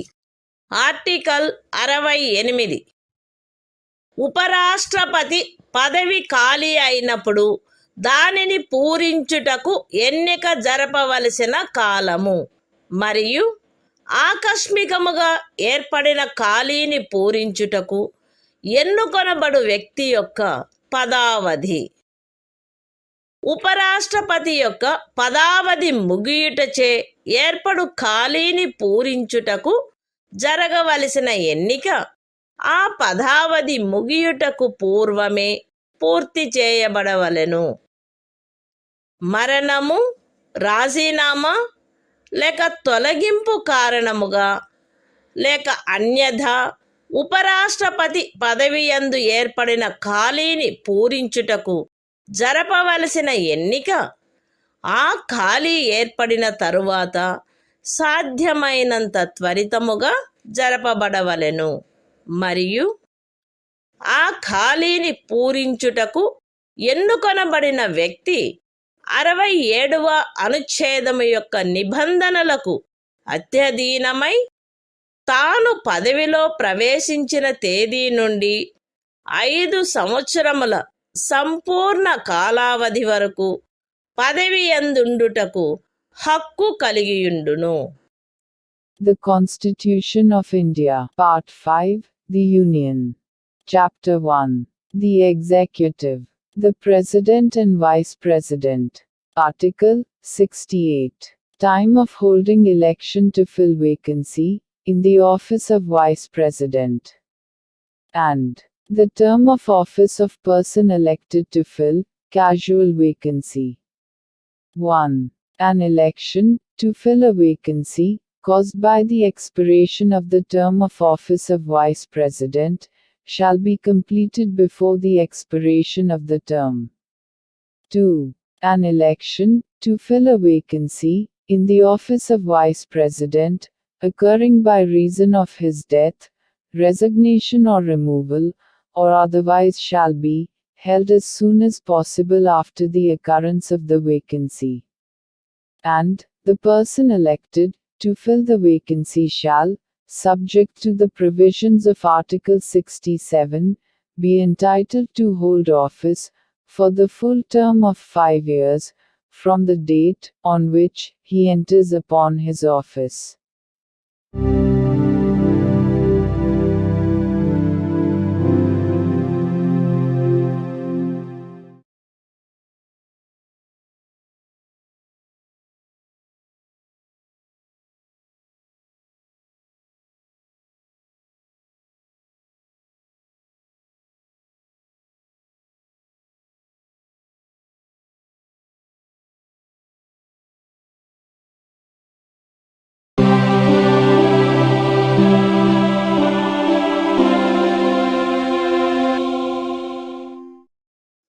భారత సంవిధానము భాగము 5 సంఘము అధ్యాయము 1 కార్యపాలక వర్గము రాష్ట్రపతి మరియు ఉపరాష్ట్రపతి ఆర్టికల్ 69 ఉపరాష్ట్రపతిచే ప్రమాణము లేక ప్రతిజ్ఞ ప్రతి ఉపరాష్ట్రపతి తన పదవిలో ప్రవేశించుటకు పూర్వము రాష్ట్రపతి సమక్షమున గాని తద్విషయమున ఆయనచే నియమింపబడిన వ్యక్తి సమక్షమున గాని ఈ క్రింది ప్రరూపములో ప్రమాణము లేక ప్రతిజ్ఞ చేసి దానిపై చేవ్రాలు చేయవలెను. ఏబి అను నేను శాసనము ద్వారా స్థాపితమైన భారత సంవిధానము పట్ల యథార్థమైన శ్రద్ధానిష్టలను కలిగియుందుననియు మరియు నేను వహింపనున్న కర్తవ్యములను శ్రద్ధాపూర్వకముగా నిర్వహింతుననియు దైవ సాక్షిగా ప్రమాణం చేయుచున్నాను. సత్యనిష్టతో ప్రతిజ్ఞ చేయుచున్నాను. The Constitution of India, Part 5, The Union. Chapter 1. The Executive. The President and Vice President. Article 69. Oath, or affirmation, by the Vice President. Every Vice President shall, before entering upon his office, make and subscribe before the President, or some person appointed in that behalf, by him, an oath or affirmation, in the following form, that is to say, I, A.B., do swear in the name of God, that I will bear true faith and solemnly affirm allegiance to the Constitution of India, as by law established, and that I will faithfully discharge the duty upon which I am about to enter.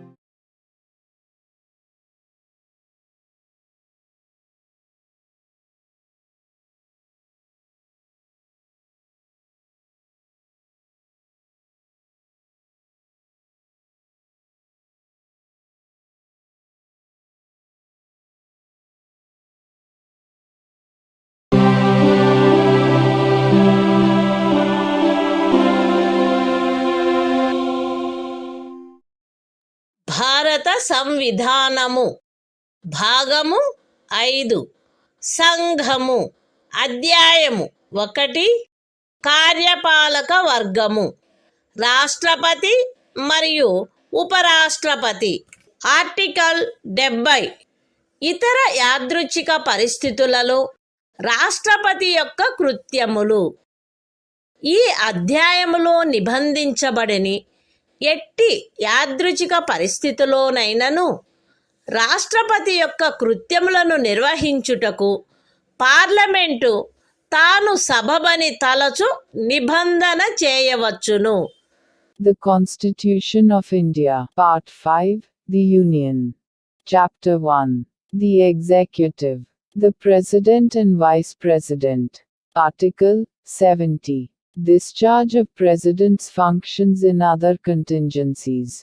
Parliament may make such provision, as it thinks fit, for the discharge of the functions of the President, in any contingency, not provided for in this chapter.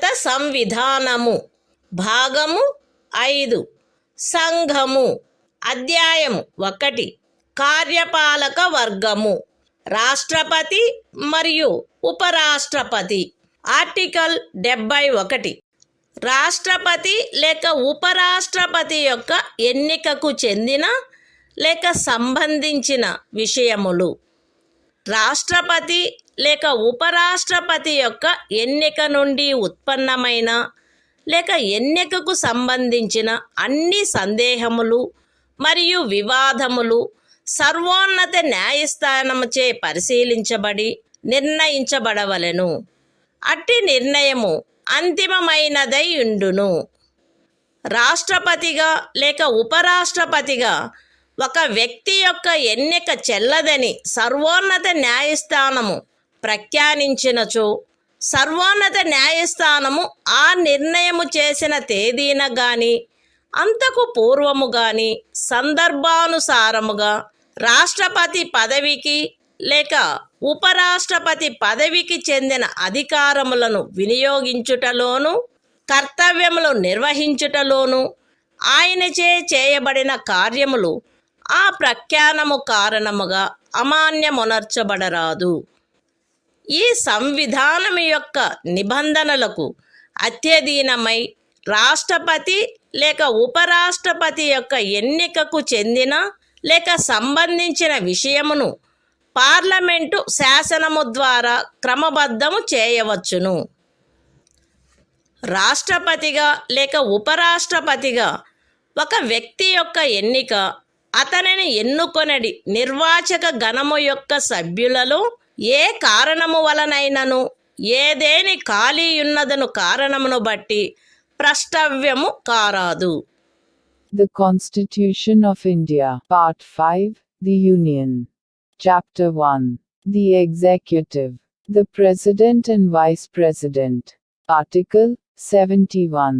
Matters relating to, or connected with, the election of a President or Vice President. 1. All doubts and disputes arising out of, or in connection with the election of a President, or Vice President shall be inquired into, and decided, by the Supreme Court, whose decision shall be final. 2. If the election of a person, as President, or Vice President, is declared void by the Supreme Court, acts done by him, in the exercise and performance of the powers and duties, of the office of President, or Vice President, as the case may be, on or before the date of the decision of the Supreme Court, shall not be invalidated by reason of that declaration. 3. Subject to the provisions of this Constitution, Parliament may by law, regulate any matter, relating to or connected with the election, of, a President, or, Vice President. 4. The election of a person, as President or Vice President, shall not be called in question, on the ground, of the existence of any vacancy, for whatever reason among the members of the Electoral College electing him.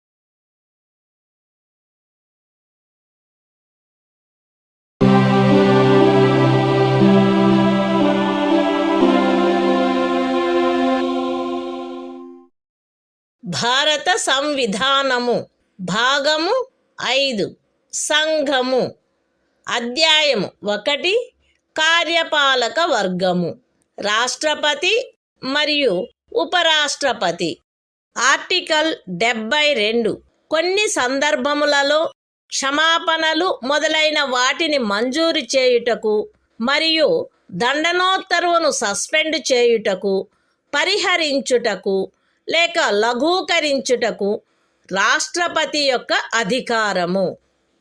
రాష్ట్రపతి ఈ క్రింది సందర్భములలో నేర నిర్ణీతుడైన వ్యక్తికి క్షమాపణలను, తాత్కాలిక నిలుపుదలను, వాయిదాలను లేక పరిహరణలను మంజూరు చేయుటకు, లేక ఆ వ్యక్తిపై విధించబడిన దండనోత్తర్వును సస్పెండు చేయుటకు, పరిహరించుటకు లేక లఘూకరించుటకు అధికారము కలిగియుండును.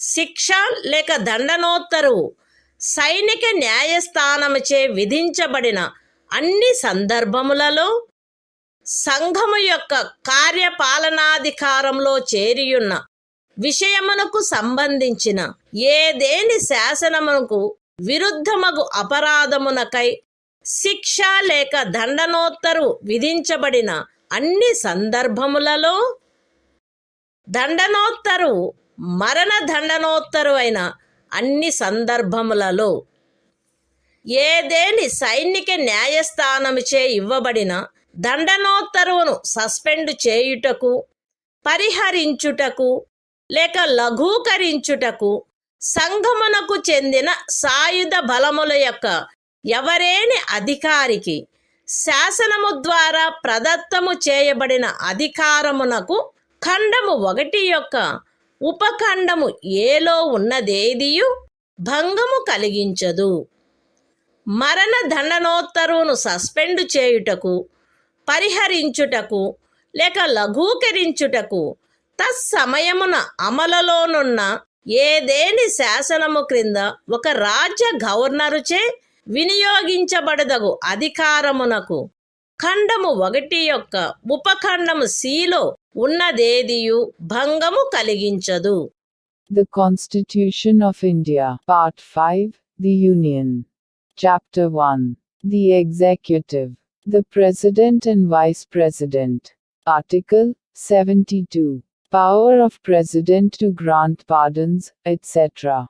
and to suspend, remit, or commute sentences in certain cases.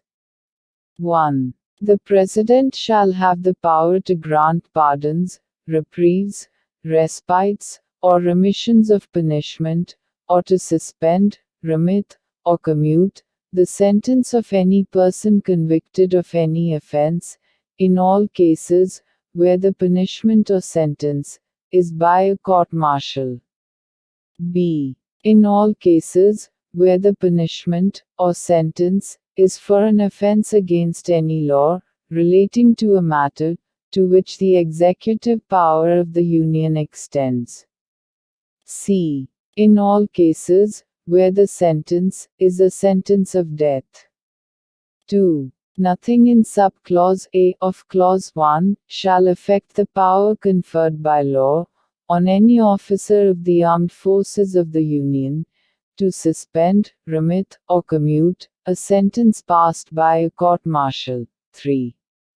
Nothing in sub-clause C of clause 1 shall affect the power to suspend, remit, or commute a sentence of death exercisable by the governor of a state under any law for the time being in force.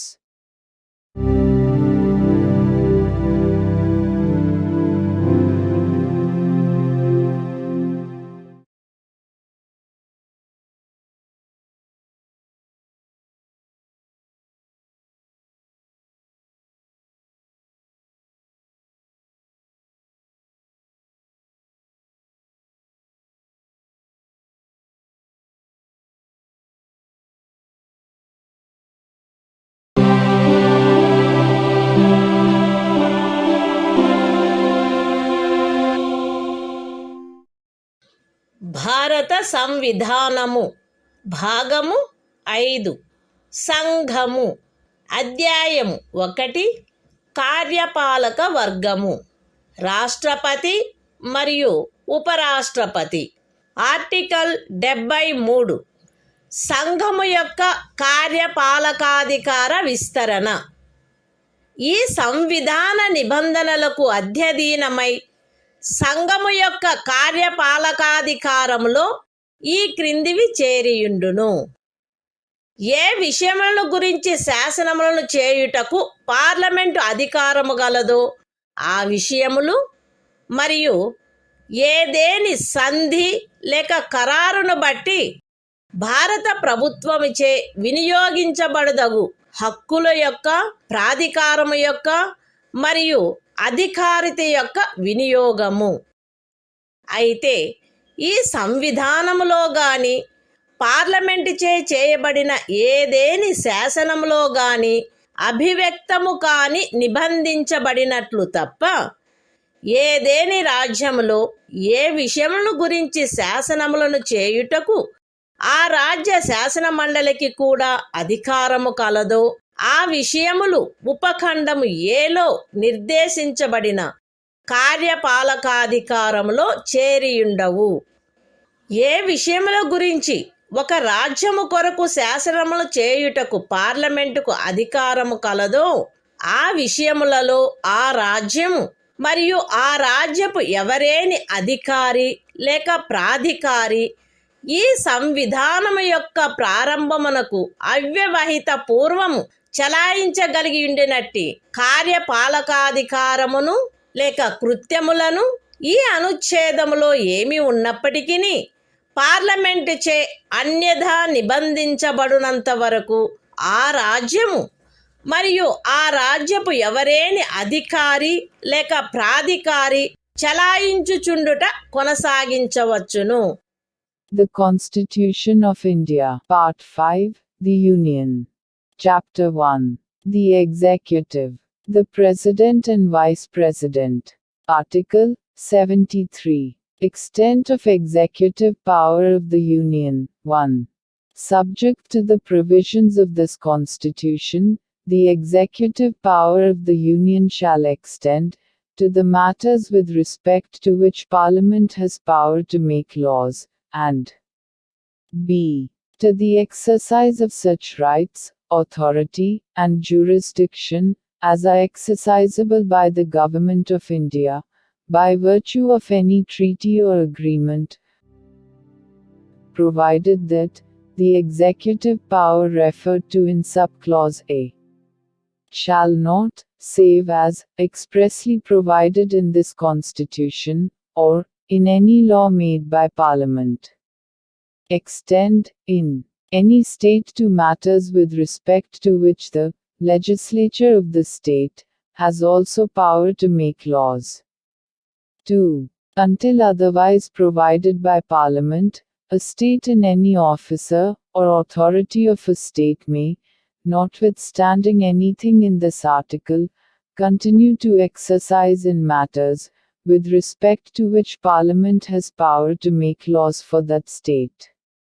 Such executive power or functions, as the state or officer, or authority thereof, could exercise immediately before the commencement of this Constitution.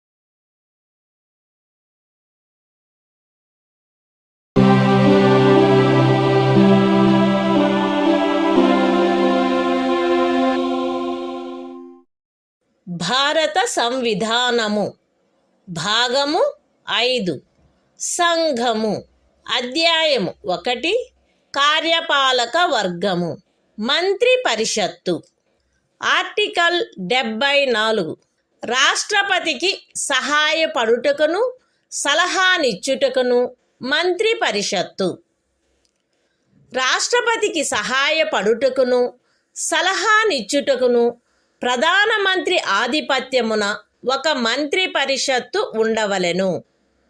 రాష్ట్రపతి తన కృత్యములను నిర్వహించుటలో అట్టి సలహాననుసరించి వ్యవహరించవలెను. అయితే రాష్ట్రపతి సాధారణముగా గాని అన్యథా గాని అట్టి సలహాలను పునఃపర్యాలోచించవలసినదిగా మంత్రి పరిషత్తును కోరవచ్చును. మరియు రాష్ట్రపతి అట్టి పునఃపర్యాలోచన తర్వాత ఇవ్వబడిన సలహాననుసరించి వ్యవహరించవలెను. రాష్ట్రపతికి మంత్రులచే ఏదేని సలహా ఇయ్యబడినదా, అట్లయినచో అది ఏది అను ప్రశ్న ఏ న్యాయస్థానమందును పరిశీలించబడరాదు. The Constitution of India, Part 5, The Union. Chapter 1. The Executive. Council of Ministers. Article 74. Council of Ministers, to aid and advise President. 1. There shall be a Council of Ministers, with the Prime Minister at the head, to aid and advise the President, who shall, in the exercise of his functions, act in accordance with such advice. Provided that the President may require the Council of Ministers to reconsider such advice, either generally or otherwise, and the President shall act in accordance with the advice tendered after such reconsideration.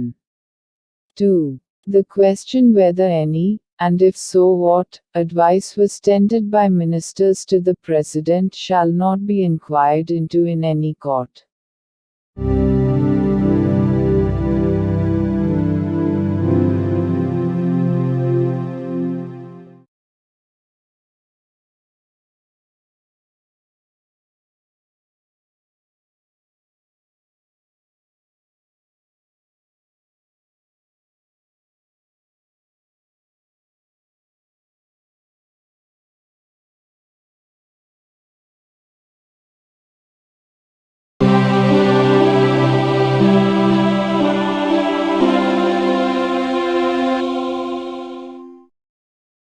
భారత సంవిధానము భాగము 5 సంఘము.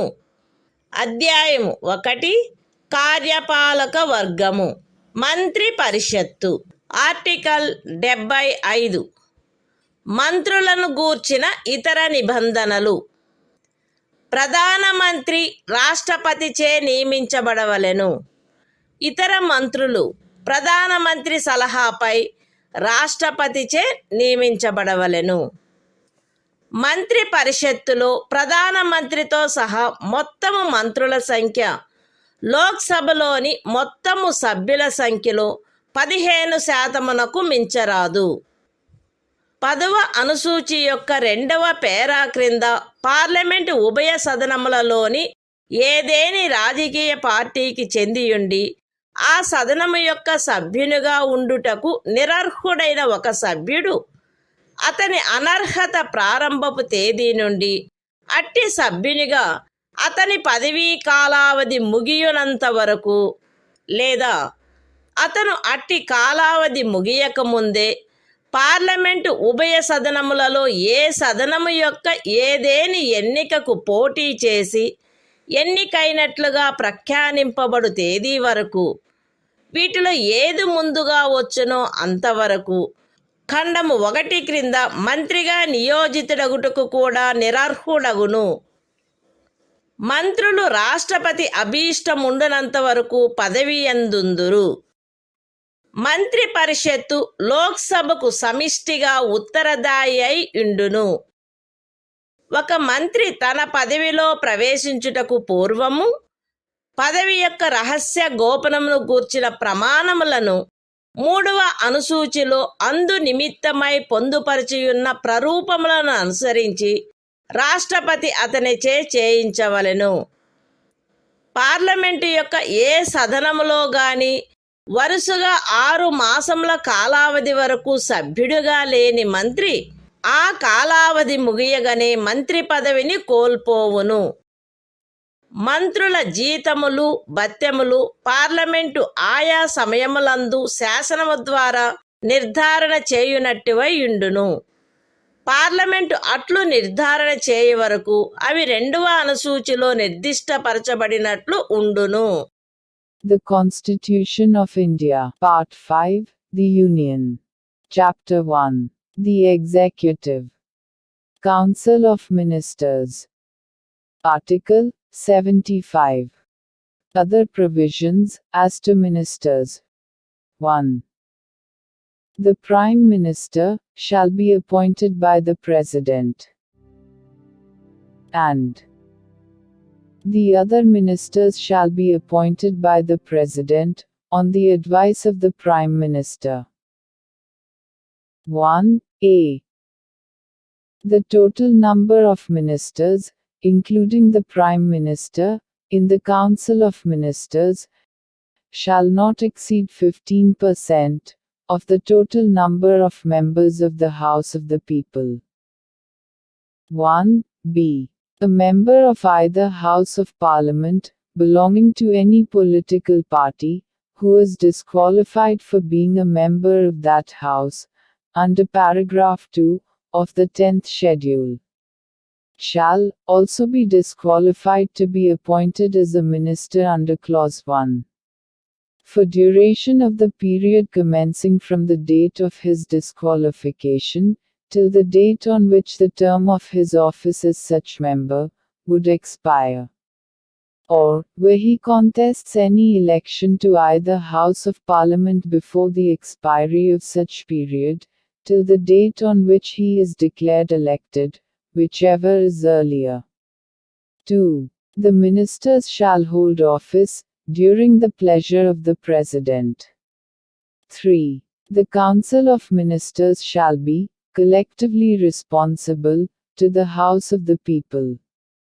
4. Before a minister enters upon his office, the President shall administer to him the oaths of office and of secrecy according to the forms set out for the purpose in the 3rd schedule. 5. A minister who, for any period of 6 consecutive months, is not a member of either House of Parliament, shall at the expiration of that period cease to be a minister. 6. The salaries and allowances of ministers shall be such as Parliament may from time to time by law determine, and, until Parliament so determines, shall be as specified in the 2nd schedule.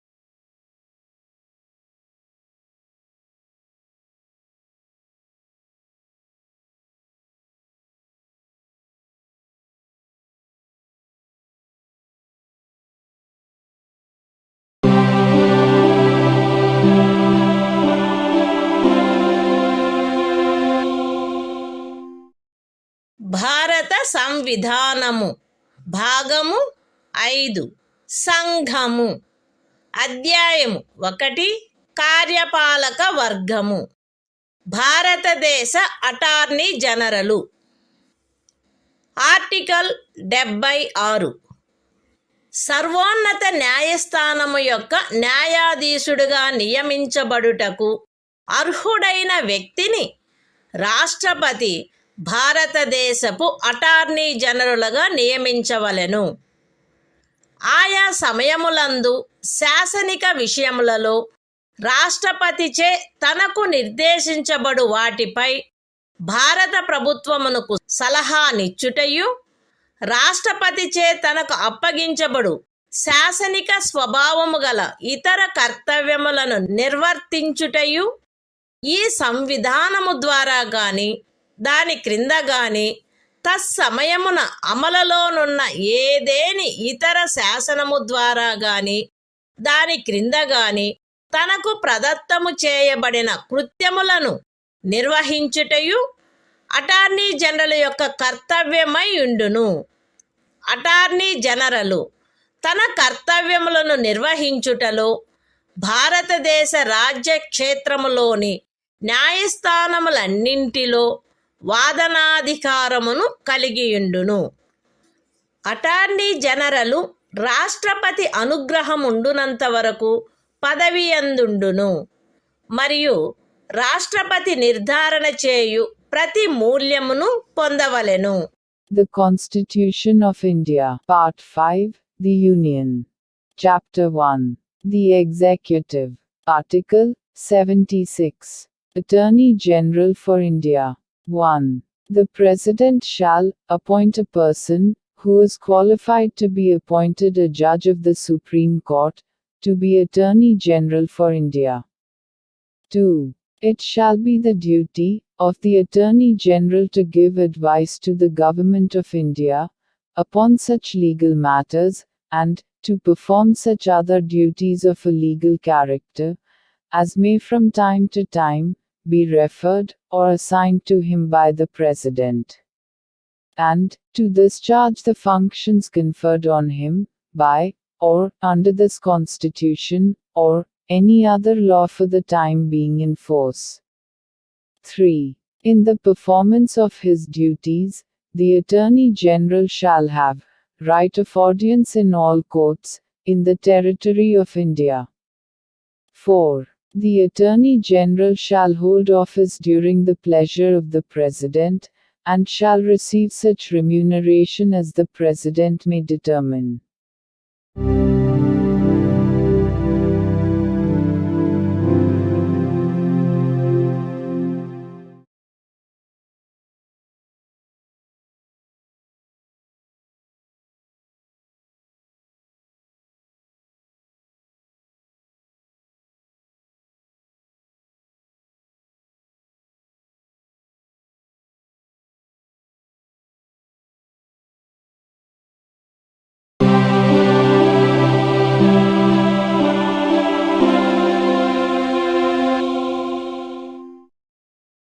భారత సంవిధానము భాగము 5 సంఘము అధ్యాయం 1 కార్యపాలక వర్గము ప్రభుత్వము యొక్క కార్యకలాప నిర్వహణ article 77 భారత ప్రభుత్వమునకు చెందిన కార్యపాలక చర్యాంతయు రాష్ట్రపతి పేర తీసుకొనబడినట్లు అభివ్యక్తపరచబడవలెను. రాష్ట్రపతి పేర చేయబడిన మరియు వ్రాసి ఇయ్యబడిన ఉత్తర్వులు మరియు ఇతర పత్రములు రాష్ట్రపతి చేయు నియమావళిలో నిర్దిష్టపరచబడు రీతిగా అది ప్రమాణితము చేయబడవలెను. అట్లు అది ప్రమాణితము చేయబడిన ఉత్తర్వు యొక్క లేక పత్రము యొక్క మాన్యత అది రాష్ట్రపతిచే చేయబడినట్టి లేక వ్రాసి ఇయ్యబడినట్టి ఉత్తర్వు లేక పత్రము కాదనడి కారణమును బట్టి ప్రశ్నించబడరాదు. రాష్ట్రపతి భారత ప్రభుత్వమునకు చెందిన కార్యకలాపములను మిక్కిలి సుకరముగా జరుపుటకును ఆ కార్యకలాపములను మంత్రులకు కేటాయించుటకును నియమావళిని చేయవలెను. The Constitution of India. Part 5. The Union. Chapter 1. The Executive. Conduct of Government Business. Article 77. Conduct of Business of the Government of India. 1. All executive action of the Government of India shall be expressed to be taken in the name of the President. 2. Orders and other instruments made and executed in the name of the President shall be authenticated in such manner as may be specified in rules to be made by the President. And the validity of an order or instrument which is so authenticated shall not be called in question on the ground that it is not an order or instrument made or executed by the President. 3. The President shall make rules for the more convenient transaction of the business of the Government of India, and for the allocation among ministers of the said business.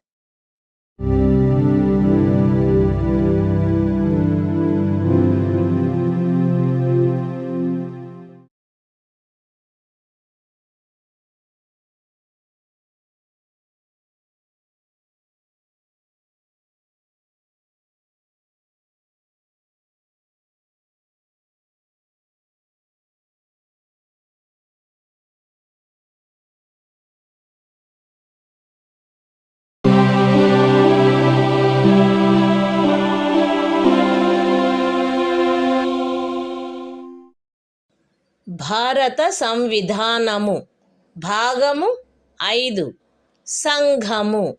అధ్యాయం 1 కార్యపాలక వర్గము. ప్రభుత్వము యొక్క కార్యకలాప నిర్వహణ. Article 78. రాష్ట్రపతికి సమాచారమును అందచేయుట మున్నగు విషయములను గురించి ప్రధానమంత్రి కర్తవ్యములు. ఈ క్రింద తెలుపబడినవి ప్రధానమంత్రి కర్తవ్యములై ఉండును. సంఘము యొక్క వ్యవహారములలో పరిపాలనకు సంబంధించి మంత్రి పరిషత్తు యొక్క సమస్త నిర్ణయములను మరియు శాసన నిర్మాణమునకై చేయబడిన ప్రతిపాదనలను రాష్ట్రపతికి తెలియచేయుట.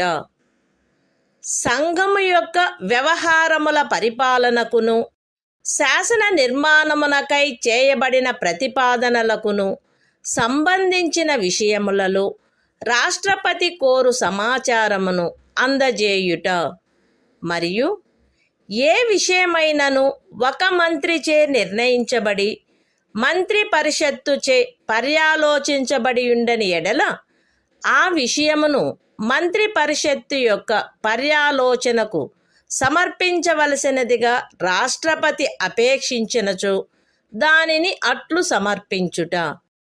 The Constitution of India, Part 5, The Union. Chapter 1. The Executive.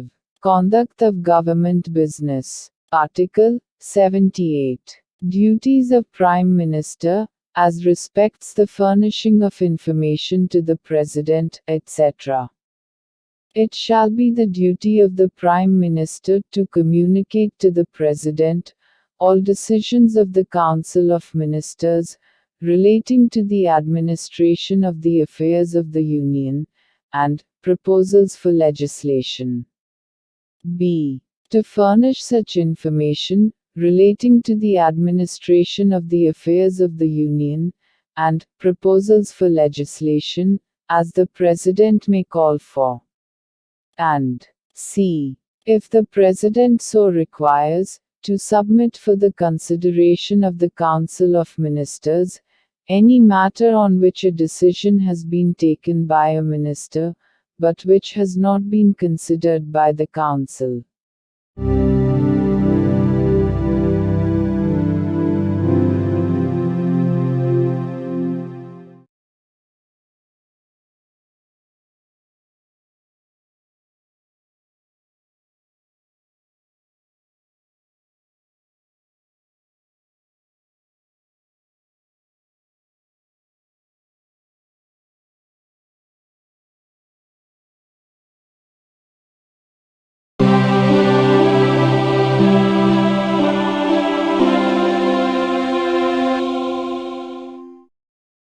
భారత సంవిధానము.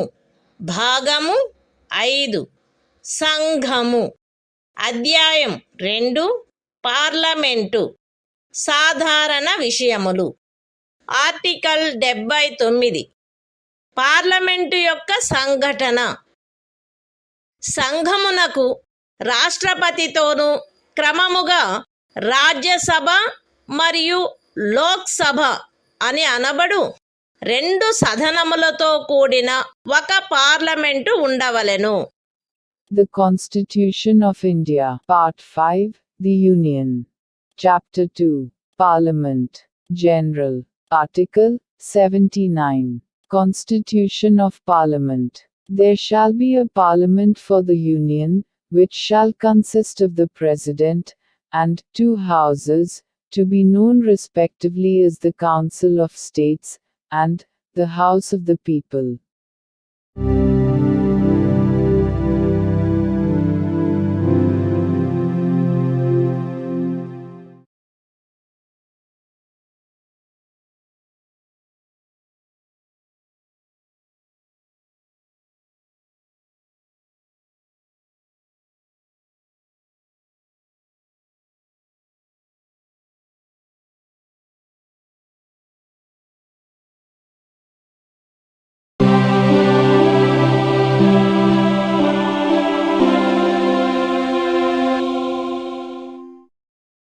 భారత సంవిధానము. భాగము 5 సంఘము.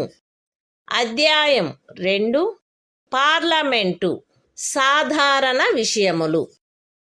ఆర్టికల్ 80 రాజ్యసభ సంరచన. రాజ్యసభ ఈ క్రింది వారితో కూడి ఉండవలెను. ఖండము 3 యొక్క నిబంధనలను అనుసరించి రాష్ట్రపతిచే నామనిర్దేశము చేయబడు 12 మంది సభ్యులు మరియు రాజ్యముల యొక్కయు సంఘ రాజ్య క్షేత్రముల యొక్కయు 238 మందికి మించని ప్రతినిధులు.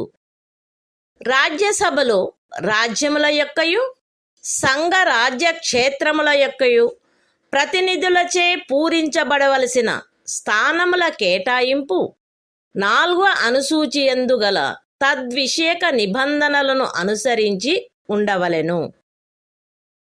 ఖండము 1 యొక్క ఉపఖండము ఏ క్రింద రాష్ట్రపతిచే నామనిర్దేశము చేయబడు సభ్యులు ఈ క్రింది వాటిని పోలిన విషయములందు విశేష జ్ఞానమును కాని ఆచరణానుభవమును కాని కలిగిన వ్యక్తులై ఉండవలెను.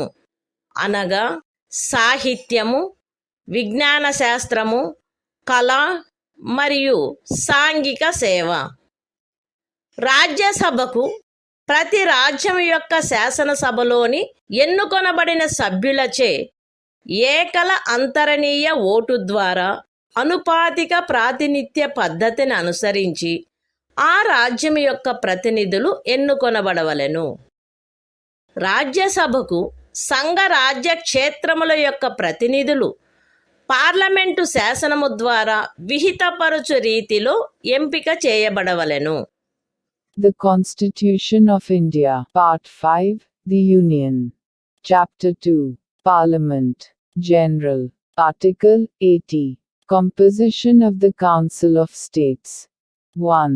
The Council of States shall consist of 12 members to be nominated by the President, in accordance with the provisions of Clause 3. And b.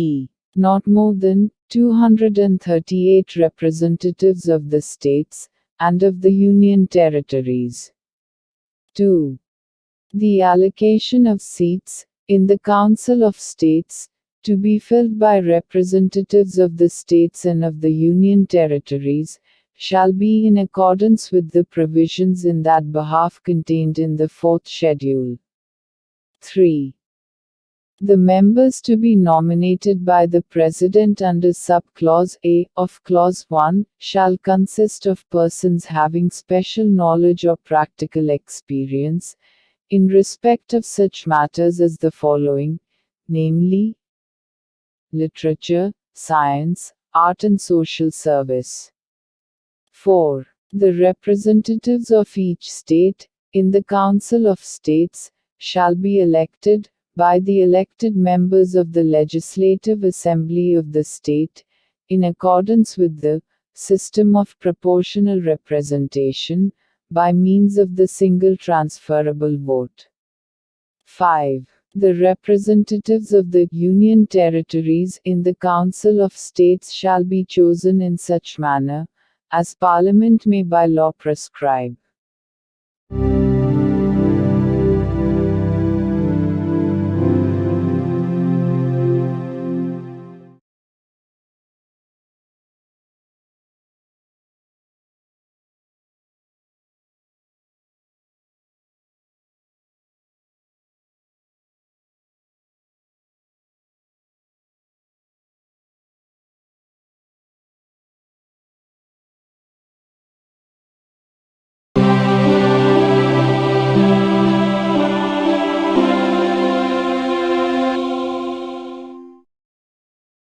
భారత సంవిధానము. భాగము 5 సంఘము. అధ్యాయం 2 పార్లమెంటు సాధారణ విషయములు.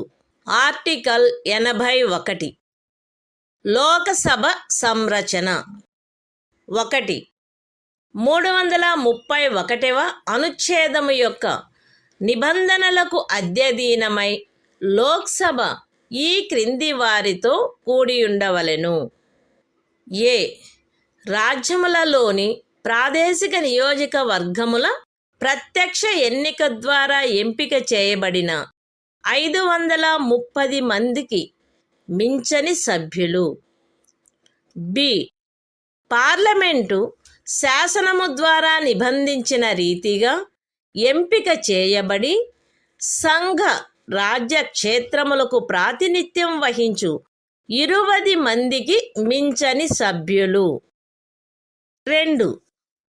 ఖండము 1లోని ఉపఖండము ఏ నిమిత్తము ఏ ఒక రాజ్యపు స్థానముల సంఖ్యకును దాని జనసంఖ్యకును గల నిష్పత్తి ఆచరణీయమైనంత మేరకు అన్ని రాజ్యములకు ఒకే రీతిగా ఉండునట్లు లోక్సభలోని స్థానములు ప్రతి ఒక్క రాజ్యమునకు కేటాయించబడవలెను.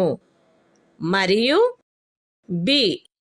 ప్రతి ప్రాదేశిక నియోజకవర్గపు జనసంఖ్యకును ఆ నియోజకవర్గమునకు కేటాయించబడిన స్థానముల సంఖ్యకును గల నిష్పత్తి ఆచరణీయమైనంత మేరకు రాజ్యము అంతటును ఒకే రీతిగా ఉండునట్లు ప్రతి రాజ్యము ప్రాదేశిక నియోజకవర్గములుగా విభజించబడవలెను. అయితే ఏదేని రాజ్యమునందలి జనసంఖ్య 60 లక్షలకు మించనంత వరకు ఆ రాజ్యమునకు లోక్సభ స్థానములను కేటాయించు నిమిత్తము ఈ ఖండము యొక్క ఉపఖండము ఏలోని నిబంధనలు వర్తించవు. 3. ఈ అనుచ్ఛేదములో జనసంఖ్య అను పదమునకు కట్ట కడపటిదియు అందుకు సంబంధించిన అంకెలు ప్రచురణ చేయబడినట్టిదియు అగు జనగణనలో అభినిశ్చితమైన జనసంఖ్య అని అర్థము. అయితే ఈ ఖండములో కట్ట కడపటిదియు అందుకు సంబంధించిన అంకెలు ప్రచురణ చేయబడినట్టిదియు అగు జనగణనకు గల నిర్దేశమును 2026వ సంవత్సరము పిమ్మట చేయబడు మొదటి జనగణనకు సంబంధించిన అంకెలు ప్రచురింపబడు వరకు 1. ఖండము 2 యొక్క ఉపఖండము ఏ మరియు ఆ ఖండమునకు గల వినాయింపు నిమిత్తము 1971వ సంవత్సరపు జనగణనకు నిర్దేశమైనట్లు మరియు 2. ఖండము 2 యొక్క ఉపఖండము బి నిమిత్తము 2001వ సంవత్సరపు జనగణనకు నిర్దేశమైనట్లు అన్వయించుకొనవలెను. The Constitution of India, Part 5, The Union. Chapter 2, Parliament, General. Article 81. Composition of the House of the People. 1. Subject to the provisions of Article 331, the House of the People shall consist of a. Not more than 530 members chosen by direct election from territorial constituencies in the states, and b. Not more than 20 members to represent the Union territories, chosen in such manner as Parliament may by law provide. 2.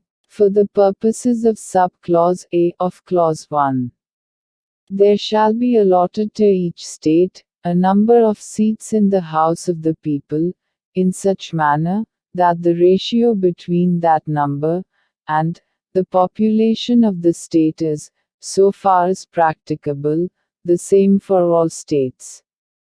And b. Each state shall be divided into territorial constituencies, in such manner that the ratio between the population of each constituency and the number of seats allotted to it is, so far as practicable, the same throughout the state.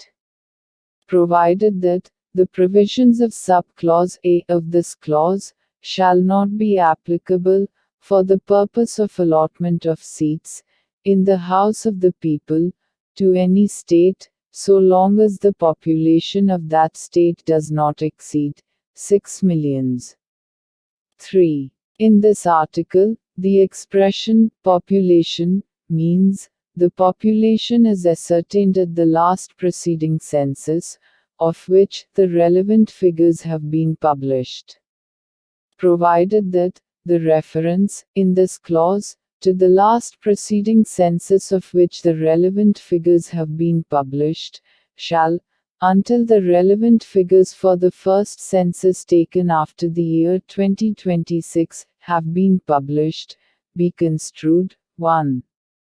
For the purposes of sub-clause A of clause 2, and the proviso to that clause, as a reference to the 1971 census. And 2. For the purposes of sub-clause B of clause 2, as a reference to the 2001 census.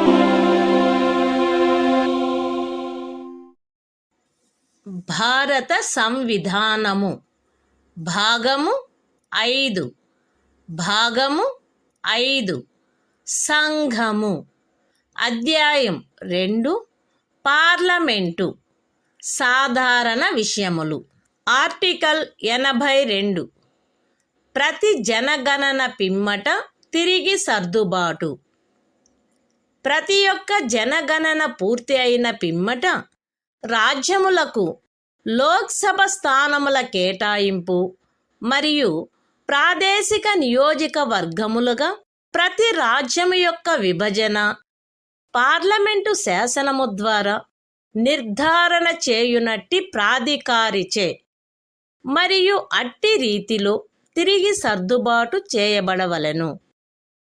అయితే అట్లు తిరిగి చేయబడిన సర్దుబాటు అప్పుడు అస్తిత్వములోనున్న లోక్సభ విఘటితమగు వరకు ఆ సభలోని ప్రాతినిధ్యమునకు భంగము కలిగించరాదు. అంతేగాక అట్లు తిరిగి చేయబడిన సర్దుబాటు రాష్ట్రపతి ఉత్తర్వు ద్వారా నిర్దిష్టపరచు తేదీన అమలులోనికి వచ్చును మరియు అట్టి సర్దుబాటు అమలులోనికి వచ్చు వరకు ఆ సదనమునకు చెందిన ఏదేని ఎన్నికను అట్టి సర్దుబాటునకు పూర్వము ఉన్న ప్రాదేశిక నియోజకవర్గముల ప్రాతిపదికపై జరపవచ్చును. అంతేగాక ఇంకను 2026వ సంవత్సరము పిమ్మట చేయబడిన మొదటి జనగణనకు సంబంధించిన అంకెలు ప్రచురించబడు వరకు ఈ అనుచ్ఛేదము క్రింద 1. 1971వ సంవత్సర జనగణన ప్రాతిపదికపై తిరిగి సర్దుబాటు చేయబడినట్లు లోక్సభలో రాజ్యములకు స్థానముల కేటాయింపును చేయుటను. 2. ప్రతి ఒక్క రాజ్యమును 2001వ సంవత్సర జనగణన ప్రాతిపదికపై తిరిగి సర్దుబాటు చేయబడు ప్రాదేశిక నియోజకవర్గములుగా విభజించుటను తిరిగి సర్దుబాటు చేయుట ఆవశ్యకము కాదు. The Constitution of India, Part 5, The Union. Chapter 2, Parliament, General. Article 82. Readjustment after each census. Upon the completion of each census, the allocation of seats in the House of the People to the states, and the division of each state into territorial constituencies, shall be readjusted by such authority, and in such manner as Parliament may by law determine, provided that such readjustment shall not affect representation in the House of the People until the dissolution of the then existing House. Provided further that such readjustment shall take effect from such date as the President may, by order, specify. and until such readjustment takes effect, any election to the House may be held, on the basis of the territorial constituencies existing before such readjustment. Provided also that, until the relevant figures, for the first census, taken after the year 2026, have been published, it shall not be necessary to readjust the allocation of seats in the House of the People to the states, as readjusted on the basis of the 1971 census. And, 2. The division of each state into territorial constituencies, as may be readjusted, on the basis of the 2001 census, under this article.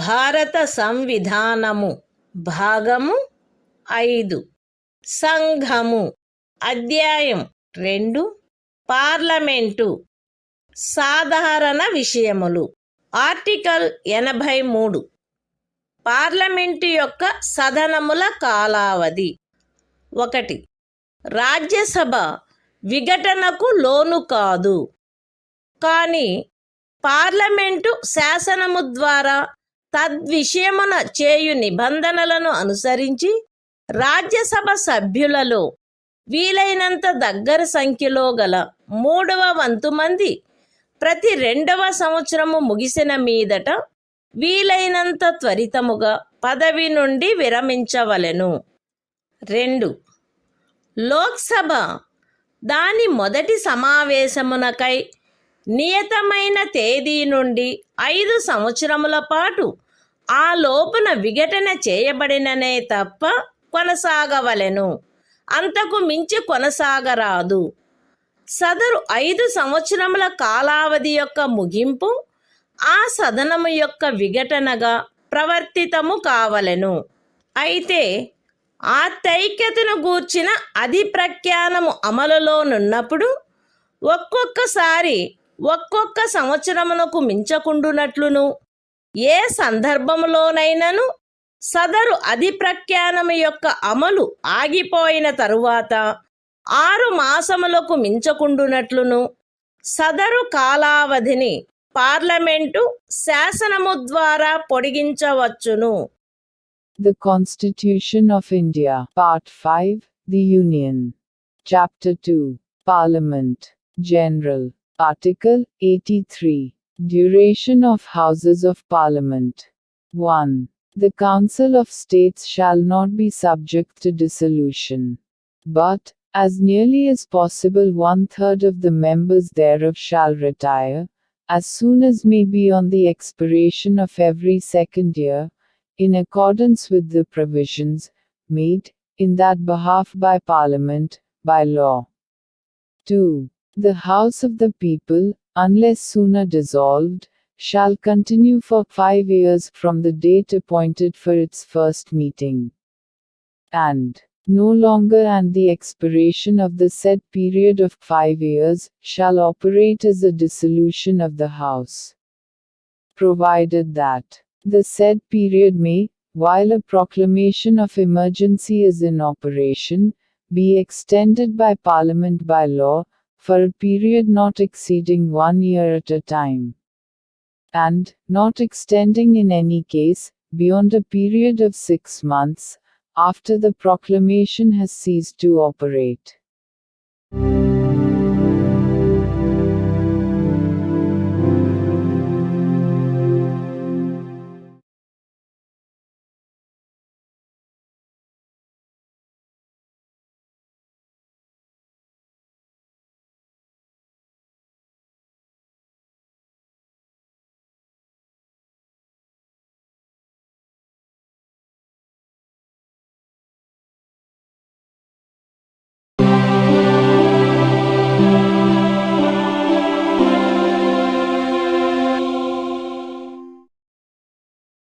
భారత సంవిధానము భాగము 5 సంఘము అధ్యాయం 2 parliament సాధారణ విషయములు article 84 parliament సభ్యత్వమునకు అర్హత ఏ వ్యక్తి అయినను తాను భారతదేశ పౌరుడై ఉండి ఎన్నికల కమిషనుచే తద్విషయమై ప్రాధీకృతుడైన వ్యక్తి సమక్షమున 3వ అనుసూచిలో అందు నిమిత్తము పొందుపరచబడిన ప్రరూపమును అనుసరించి ప్రమాణము లేక ప్రతిజ్ఞ చేసి దానిపై చేవ్రాలు చేసిననే తప్ప రాజ్యసభలోని స్థానము విషయంలో 30 సంవత్సరముల వయస్సుకు తక్కువ కాకుండాను లోక్సభలోని స్థానము విషయంలో 25 సంవత్సరముల వయస్సుకు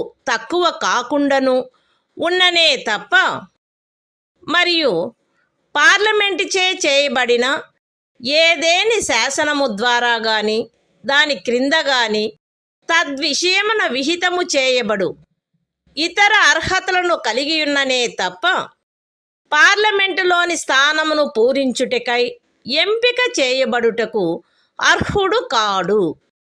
The Constitution of India, Part 5, The Union. Chapter 2, Parliament, General. Article 84. Qualification for membership of Parliament. A person shall not be qualified to be chosen to fill a seat in Parliament, unless he is a citizen of India, and makes and subscribes, before some person, authorized in that behalf by the Election Commission, an oath or affirmation according to the form set out for the purpose, in the 3rd schedule. B. Is, in the case of a seat in the Council of States, not less than 30 years of age, and, in the case of a seat in the House of the People, not less than 25 years of age. And, C. Possesses such other qualifications, as may be prescribed, in that behalf, by or under, any law made by Parliament.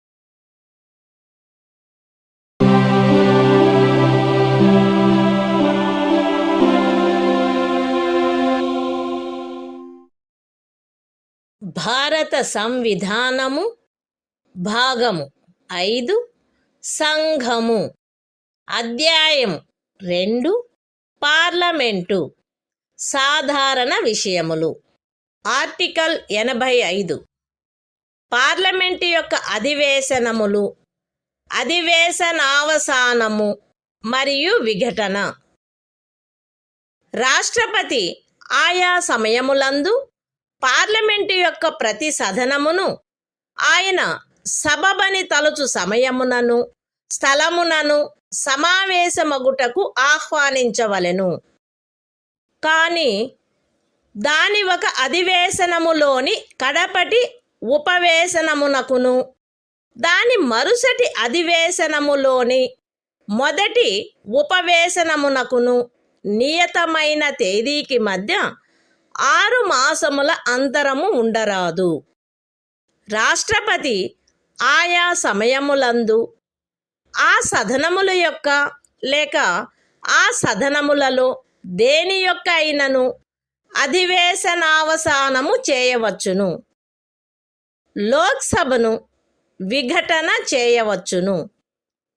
The Constitution of India, Part 5, The Union. Chapter 2, Parliament, General. Article 85. Sessions of Parliament, Prorogation, and Dissolution. 1. The President shall from time to time summon each House of Parliament to meet at such time and place as he thinks fit. But 6 months shall not intervene between its last sitting in one session and the date appointed for its first sitting in the next session. 2. The President may from time to time prorogue the Houses or either House. B. Dissolve the House of the People.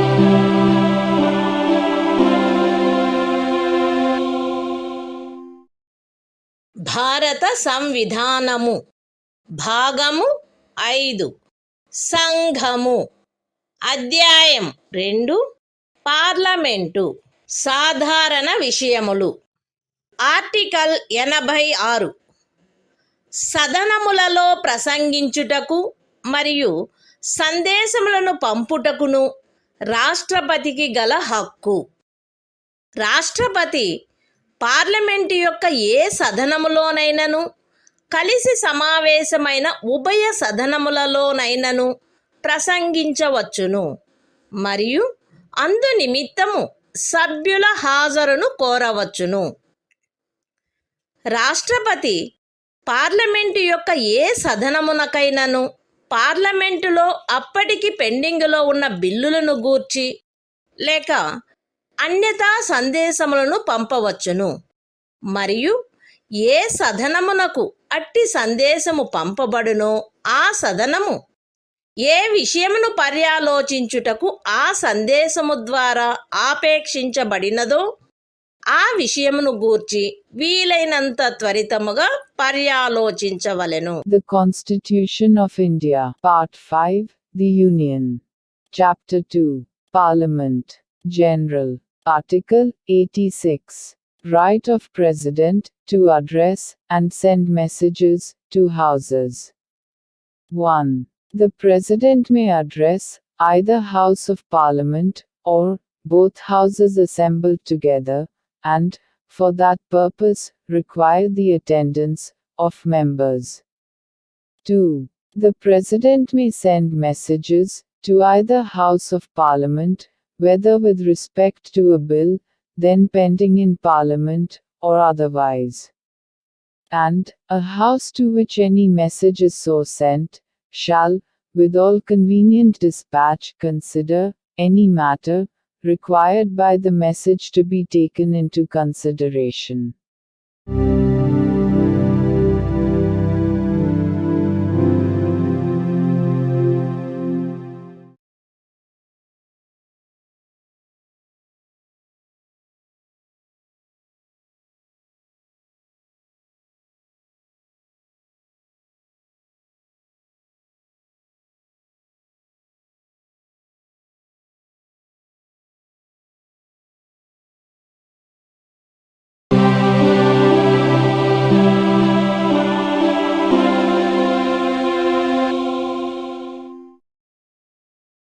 భారత సంవిధానము భాగము 5 సంఘము అధ్యాయము 2 parliament సాధారణ విషయములు article 87 రాష్ట్రపతి విశేష ప్రసంగము. రాష్ట్రపతి లోక్సభ యొక్క ప్రతి సాధారణ ఎన్నికల తరువాత మొదటి అధివేశనము యొక్క ప్రారంభమునను ప్రతి సంవత్సరము మొదటి అధివేశనము యొక్క ప్రారంభమునను కలిపి సమావేశమైన పార్లమెంటు యొక్క ఉభయ సదనములను సంబోధించి పార్లమెంటును ఆహ్వానించిన కారణములను తెలియజేయవలెను. ఉభయ సదనముల ప్రక్రియలను క్రమబద్ధము చేయు నియమావళి ద్వారా రాష్ట్రపతి ప్రసంగంలో నిర్దేశించబడిన విషయములను చర్చించుటకై కాలమును కేటాయించుట చేయబడవలెను. The Constitution of India. Part 5. The Union. Chapter 2. Parliament. General. Article 87. Special Address by the President. 1. At the commencement of the first session after each general election, to the House of the People, and, at the commencement of the first session of each year, the President shall address both Houses of Parliament assembled together, and inform Parliament of the causes of its summons. 2.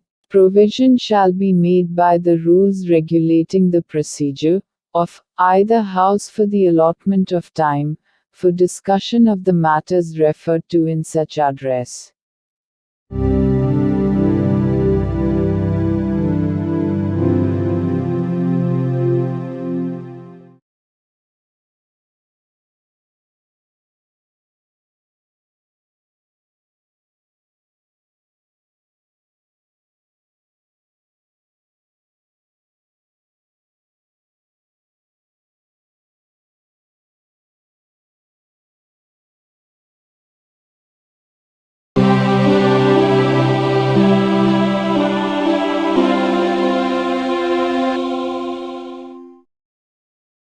భారత సంవిధానము భాగము 5 సంఘము అధ్యాయము 2 parliament సాధారణ విషయములు article 88 సదనములను గురించి మంత్రులకు attorney జనరలకు గల హక్కులు ప్రతి మంత్రి మరియు భారతదేశ అటార్నీ జనరలును ఉభయ సదనములలో దేనియందైనను ఆ సదనముల సంయుక్త ఉపవేశనములోనైనను ఆయన సభ్యుడిగా పేర్కొనబడిన పార్లమెంటు యొక్క ఏ కమిటీలోనైనను మాట్లాడుటకును అన్యథా వాటి కార్యకలాపములలో పాల్గొనుటకును హక్కు కలిగియుండును. కానీ ఈ అనుచ్ఛేదమును పురస్కరించుకొని ఆయన అందు ఓటు చేయుటకు హక్కు కలిగియుండడు. The Constitution of India. Part 5. The Union. Chapter 2. Parliament. General. Article 88.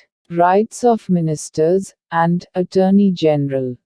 As respects Houses, every Minister and the Attorney General of India shall have the right to speak in, and otherwise to take part in the proceedings of either House, any joint sitting of the Houses, and any committee of Parliament, of which he may be named a member, but shall not by virtue of this article be entitled to vote.